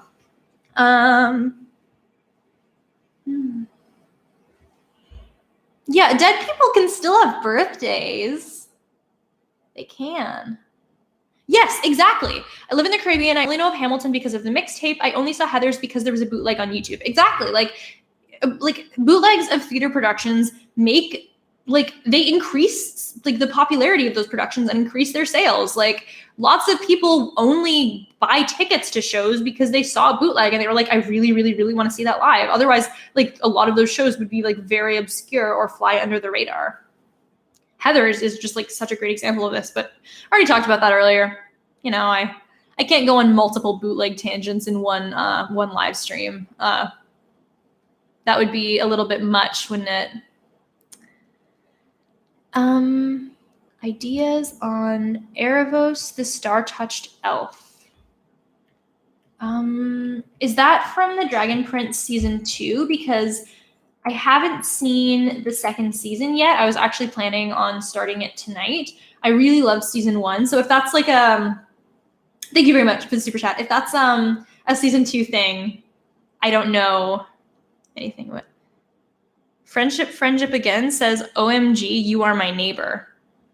What, like we're in the same apartment complex? Because if you're my neighbor, like, go knock on my door. That would be hilarious. It would be so fucking funny if I were sitting here in my little apartment building streaming and someone who was in the building was, like, watching my stream. That would just be so funny. But yeah. I think the best theater bootleg situation is what one site does for shows. By the Jakara Zuka review, we will sub the bootlegs and send you a DVD, but part of what you're paying for is us paying them. Yeah, like, that seems fair. Have you ever seen Sarah Zed and Mr. Rogers in the same room? Oh my God, I've been discovered. I was trying this entire time to hide the fact that I was Mr. Rogers, and now you've just gone and exposed my secret in front of 281 people. So thanks. I have to quit YouTube now that I've been exposed. Ooh, what's your favorite Mother song? My favorite Mother song is Wrecking Ball. But other Mother songs that I love are also It's All Right from their most recent album, Keep from their most recent album, Bottom is a Rock from their most recent album. So those are my top 3 songs from Dance and Cry. Okay, let me get the sticks open. Favorite songs from the Styx, Dread in My Heart is an amazing song. Little Pistol, that is an amazing song. It is so good. Bit by Bit is great. Yeah, those are my top ones from the Styx. Then we go down to, what order? Okay, Very Good Bad Thing. I Go Hungry is the best song from Very Good Bad Thing. No One to Nothing is also a great song from that album. Reaper Man is also a great song from that album. Touch Up, what do you got? Verbatim and Neighbor are my two favorite songs from Touch Up. And then Oh Anna is also a really good one. I'm missing one. No, I'm missing 2 albums. I'm missing No Culture and I'm missing Oh My Heart. Which one is? Oh My Heart. What do we got? My best song besides Wrecking Ball, my favorite songs from Oh My Heart are Ghosting, Body, Wisdom, Oh My Heart. You can tell Oh My Heart's my favorite album because I have so many favorite songs from that album. And Try to Change. And then from No Culture, my favorite songs are Family, No Culture, Baby Boy, and I think those are my favorite Mother songs. Yeah.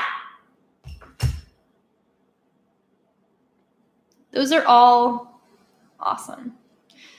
I can't believe you guys have exposed that I'm both Dobby and Mr. Rogers. I'm floored. I can't wait until you find my last secret identity as J.K. Rowling herself. Ugh. Favorite Canadian music? Mother, man. So good. Ugh, I know, all those songs are amazing. Good point. You've actually never seen me and anyone in the same room together because I've never done a stream with another person in the same room as me. So I could theoretically be anyone. I could be a Hamilton bootleg. I could be Mr. Rogers. I could be J.K. Rowling. Okay, if I'm J.K. Rowling, is J.K. Rowling secretly a comrade, or am I secretly like a weird centrist Twitter billionaire? Or is it like, is the truth like somewhere in between? Like, what does this mean? Yeah, I actually am Joel. Everyone knew that, right? Like everyone kind of suspected. Like I could take this wig off and it's just Joel underneath. You know, I have the mask, got the skin suit. How can we not prove that every single person in this chat actually isn't me? I am AOC. I'm also Carly. No, don't say I'm Stephen Moffat. That's literally the meanest thing you've ever said to me. Yeah, Carly Rae Jepsen absolutely should have the sword. I'm paying you $10 to never say the word again. You know what? That's fair, Soviet Apple. That's completely fair. I will accept your hush money. Oh, Stephen Moffat's terrible. I used to have an entire blog on Tumblr dedicated to me talking about why Stephen Moffat was a terrible Doctor Who showrunner before I turned 16 and realized that having a Tumblr blog dedicated to talking about why someone is a terrible showrunner is dumb and bad. But like, actually, if you're a patron, you know this. The very first ever like analytical media criticism video I ever made was, I will send you the link later, Kat. It was me, I think it was 15 in this video, and it was me talking about like sexism in Stephen Moffat's Doctor Who. It was bad. Like, it was not a good video, but if you become a patron, you can see it if you join the $50 patron tier. It was not great. Postmodern Serial asks for super chat. Thank you, Postmodern Serial. Is only evil interesting? Anti-hero media. No, I think that there's like a lot of interesting stuff in being good and in like being like characters who demonstrate inherent goodness. My first example would be like Magnus Burnsides from The Adventure Zone. He's just like such a great example of a character with a very pure and very full heart who wants to like do right by everyone and be a good person. And he still has so much interesting like internal struggle and great story arc, even if he is kind of a self-insert of Travis McElroy. I mean, I like Travis too. So, oh yeah, Kat says I need everyone to know that like she and I scream about Stephen Moffat and Sherlock all day. We do this. My neck hurts. My neck suddenly hurts. So I think Big Cheese might have injected me with some kind of poison when I was in the bathroom, you know, like poison dart sniper through a window. So if I do die, I'm not going to go to bed, Kat. It's Big Cheese's fault. I can't read your comment out loud because someone just paid me like $10 to not say the name of that character. I'm Ben Shapiro. Ben Shapiro and I were both university debaters, so I might be Ben Shapiro. I could say facts don't care about your feelings and shrink a few inches in height. Yeah, Ben Shapiro. Please. I'm actually controlled opposition from Big Cheese. That's my real secret identity. Best balloons in Bloons Tower Defense 5. The best balloons tower defense is 4 because I haven't really played 5, but I like the metal balloons a lot because camo are easy, right? Like you can easily just put little spikes on the track and you get rid of camo. You know, it just costs you a little bit of net money, whatever. But metal ones are like, you know, you need to actually have your defenses put in place to combat them. So it's more interesting playing wise. Oh, the best tower. I can't read.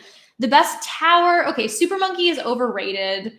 Oh my God, what are even the towers in tower defense? I'm pretty sure the best is the oh my God, I'm blanking. Hang on, one sec. I forget what it's called. Balloons, tower defense, towers. I know my favorite. I just can't. Oh my goodness, who am I? Who am I right now? No, it's not the boomerang. It's not the ninja. It's not the bomb. It's not Super Monkey. Oh, it's the wizard. It's the wizard guy. It's the Monkey Apprentice. I like the wizard. I wish I had more to say. I like the wizard. No, I would rather have Chris Chibnall as a showrunner than Stephen Moffat, to be honest. Like, mainly because both of them have serious flaws as showrunners. Like, neither of them are amazing showrunners, but like I feel like the problems that Stephen Moffat kind of represents in his show are like worse, and I'm less able to tolerate them than the problem that Chibnall has. Like, because I can't enjoy a show if I don't feel personally invested in the characters, right? Like, I would rather have a story where the plot is kind of dumb than like a story where the plot is flawless, but there's nothing engaging about the characters. And I feel like Moffat's showrunning flaws tended to revolve around the characters themselves. Like, either their feelings were disregarded, or their characterization was heavily inconsistent, or they were just there to look pretty and we didn't really learn about them, or you know, like they were erased from time and like they lost a lot of their character progressions. Whereas the problems with Chibnall's writing are more just like the plot doesn't really make sense, or like the moral message this episode is trying to communicate is confused. And like, as long as the characters are consistent and likable, I would rather watch a show with a plot that's not awesome than a show that like heavily mistreats and like mischaracterizes its characters. So I would take a million Chibnalls over one Moffat, but that's just my hot take today. No, exactly. Plot only really matters insofar as it develops the characters in the scene. No, completely agree. Who else is in Europe? Oh my God. Who in Europe is watching my videos at 4 a.m? Go to bed, or wait, unless you woke up early, in which case, you know, go get breakfast, man. This is not worth it. Who's my favorite doctor? 10 is my favorite doctor. I have lots of 10 merch back in my other place. Watching from Hungary. That's so cool. Hello, from Canada. You're right. Big Cheese is up against me, but I have Big Breakfast on my side, so I think I might be okay. 7 in Estonia. Okay, like that's reasonable. Who else from Canada? Yeah, I'm in the second latest theoretical time zone in Canada, so at least unless you're from Newfoundland, most of the Canadians watching the stream are at least like awake at a reasonable time. Vietnam. Oh my God, there's people watching from everywhere. You got the US, you got Brazil, you've got Vietnam, you got like Hungary and Estonia. Oh my gosh. Alaska, love it. You got UK. No, it's not Newfoundland, it's Newfoundland. And I know this because I got screeched in this weekend. And I now know what to say when someone asks if I'm a screecher. So, you know, if you ever see me and you're from Newfoundland, hit me up. I'm now an honorary Newfoundlander.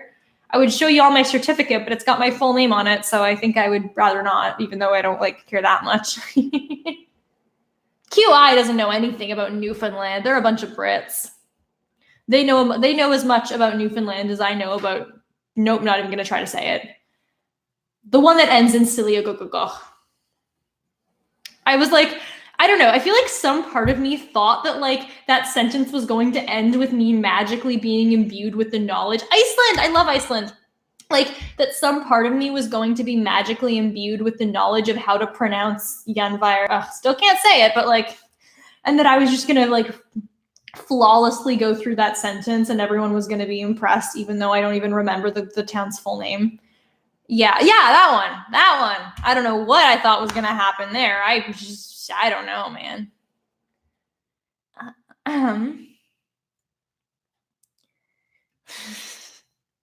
Never seen Arrowverse. I'm very sorry. Hi. Darwin Squad. It's pronounced L. I love that. Finland. This is so cool. It's people from everywhere. I know, it is a long live stream. I don't really have, I mean, I'm probably going to end it at like midnight, which is in like 13 minutes because your girl does actually need to sleep, but like, it's very cool. You got people from Dublin, you got people from Sweden, you got people from Finland, you got people from Iceland, you got people from all the lands.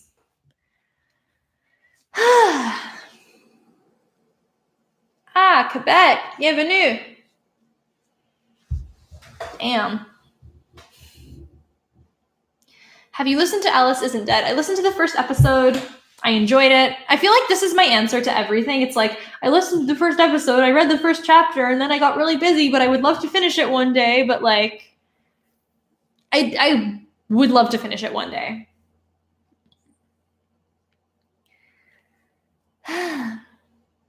I feel like I'm not going to be on stream long enough to make another pot of tea, but I also really want tea right now. But like, I just hate that thing I do where I make tea and then I only drink one glass and then the rest of it just sits and gets cold in the pot. And I feel so guilty the next morning having to pour it out.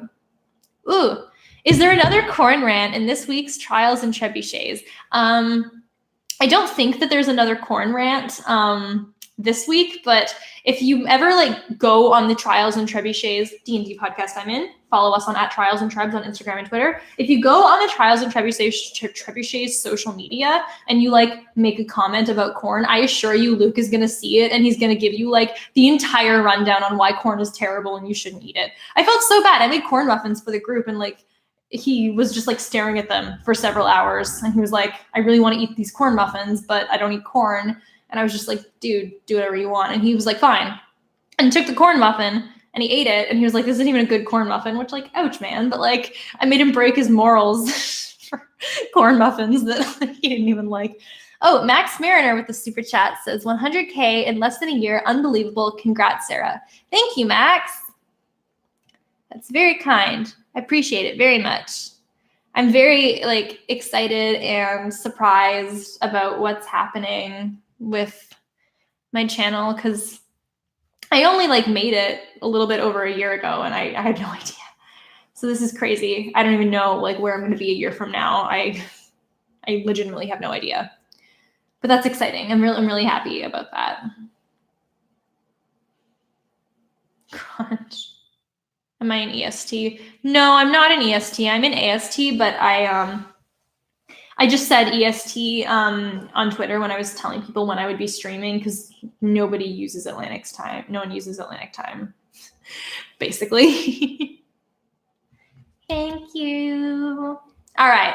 I got 10 more minutes on the stream. I'm going to check. Oh, what's my Myers-Briggs? ENTP. I'm going to check the Patreon chat again. Make sure I didn't miss anything. Nope.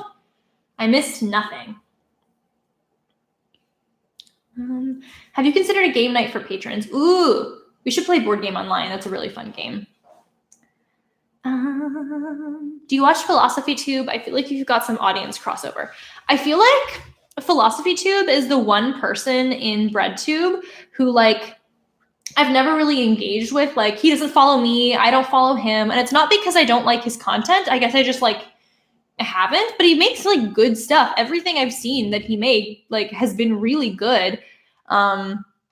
Like it's good content. I guess like I've just like never spoken to him or anything, but I like everything that I've seen.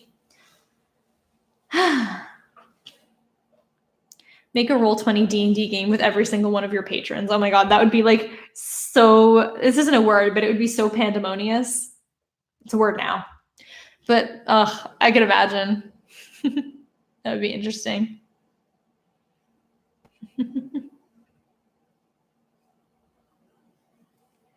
Give a 30-second blurb on why we should sub to your Patreon. Okay, if you'd like a blurb, why you should sub to my Patreon. Number one, I'm gay. Give me your money. No, for real. So, you should subscribe to my Patreon.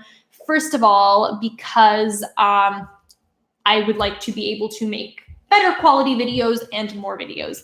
Right now, what that means, now that I finally have like mic improvement, would be like camera improvement. That would mean like software improvement, and that would help me a lot. Yes, just like John Mulaney said, I'm very gay. I'd like a few dollars. Also, becoming a patron means access to some really cool content. First of all, there's a Discord server. Anyone who has been in a Discord server, I think, knows that it's a very good, very fun time. It's a very like polite community. I've seen like, I like everyone in the server. Everyone's really nice to each other. We have a bot that plays any songs you want in the voice channel. It's excellent. Ow, my nail. It's a very fun Discord server. If you yeah, if you join at a higher tier, you also get a credit in my video, which is especially fun if you're a content creator, because like your name is up there forever. Like I'm not going to go back and edit my videos, so it's like it's a special form of promo. Also, if you really want to be like a sugar daddy and you want to join the $50 tier, you get to see the very first video essay that I ever made. Oh, video essay. It was the one about Doctor Who and why Stephen Moffat is terrible. And you also get to see other like old embarrassing content. You get to see a political spoken word that I made and performed in front of my entire school at age 13. You get to see, oh my God, there's so much stuff. If you want to be a sugar mommy, man, bring it on. Sugar daddy, bring it on. Is that even the song? I don't know, man. It's a good show. Oh yeah, the old videos. Yes, we all hung out. We all hung out at Ashley's house, and they watched some of them. All my friends watched some of them, and it was a trip. So people get to see. You get to see them if you join the tier. So basically, helps me make better content. You get access to cool rewards and like a really nice Discord server. And it would make me like really, really happy because it means I can focus on my videos more. And it's also just like more of an incentive for me because like, man, that's a lot of people now that I really don't want to let down. That just makes me very happy. So that's why you guys should join my Patreon. And if you get access to the server, I think that you guys are going to have a good time. If I do not get taken out by Big Cheese. All right. We got 6 more minutes. Sugar dot. I can't say that word. Sugar. I see you though, Master2552. I see ya.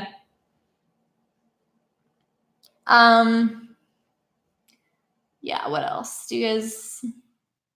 Yeah, absolutely. Having an audience helps to be productive. Would you ever consider being a full-time YouTuber? I would if I'm ever like in the financial position where I can be a full-time YouTuber. Like right now, it's not like feasible yet because I just like, I don't make enough money yet to be able to like do this as a career, but I want to grow and I want to, I think that would be amazing for me. It would be really amazing. Yeah, the thumbnail looks like I was crying because I was taken out by Big Cheese halfway through my fucking live stream. Yeah, the live stream ended. We had to make a new one. It was a struggle. Has anyone tweeted me a question? I'm gonna. Oh, I just got a super chat. Never mind. Kwasi Lane said, "Can I pay you to say the dark word again?" Okay, well now I'm conflicted. I have all these conflicting interests because someone paid me like $10 not to say the dark word. Someone just paid me $2 to say the dark word. Like now I can't let anyone down. Okay, how about this? I was paid $10 not to say. If I make that equivalent back, I will say that if I make more than $10 back, I will say the dark word. So that's the goal for the last 4 minutes of my live stream. This is the only way that I will say the dark word. Thank you, Jacob. Yeah, no, exactly, Kat. But like, the problem is that I've courted an audience of anti-capitalists. Oof! Yeah, that makes it $12. Make it the last word of the stream, please. Okay. You've beaten the threshold. So that will then be the last word of the stream. I believe last time I streamed, the last words were trans rights and see you very much because I literally can't speak English. This time it will be the dark word. We've decided.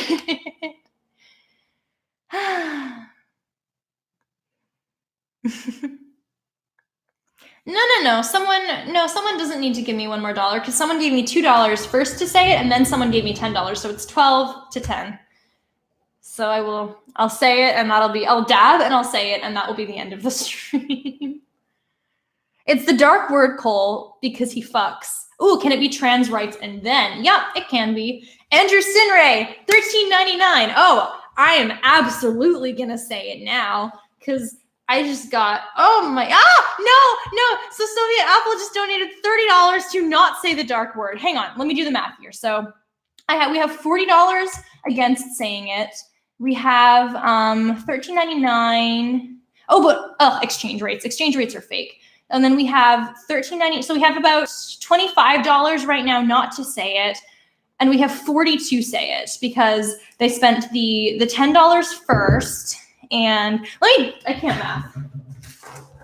They spent, okay, so they did it $30 and they did $10 for me not to say it. Somebody spent $14 and then they also spent 10, so 24 plus the 2, so that's 20. So that's 40 to not say it over 26 to say it. Oh, I was gonna say, I know, right? I was gonna say trans rights and then the word, but I might just have to say trans rights, which I mean, fuck yeah, trans rights, but like, this is like the greatest drama on the stream. It's okay. There's worse things. Okay, $2 to say it. Okay, so we're at 40 not to say it. We're at 28 now to say it. Oof! Yeah, we got a $20 donation. So we are now at 48 to say it versus 40 to say it. You will not be beaten, Aoife Cassidy. I hope I'm saying that right. I'm not great at Irish names, but I hope that I said that one right.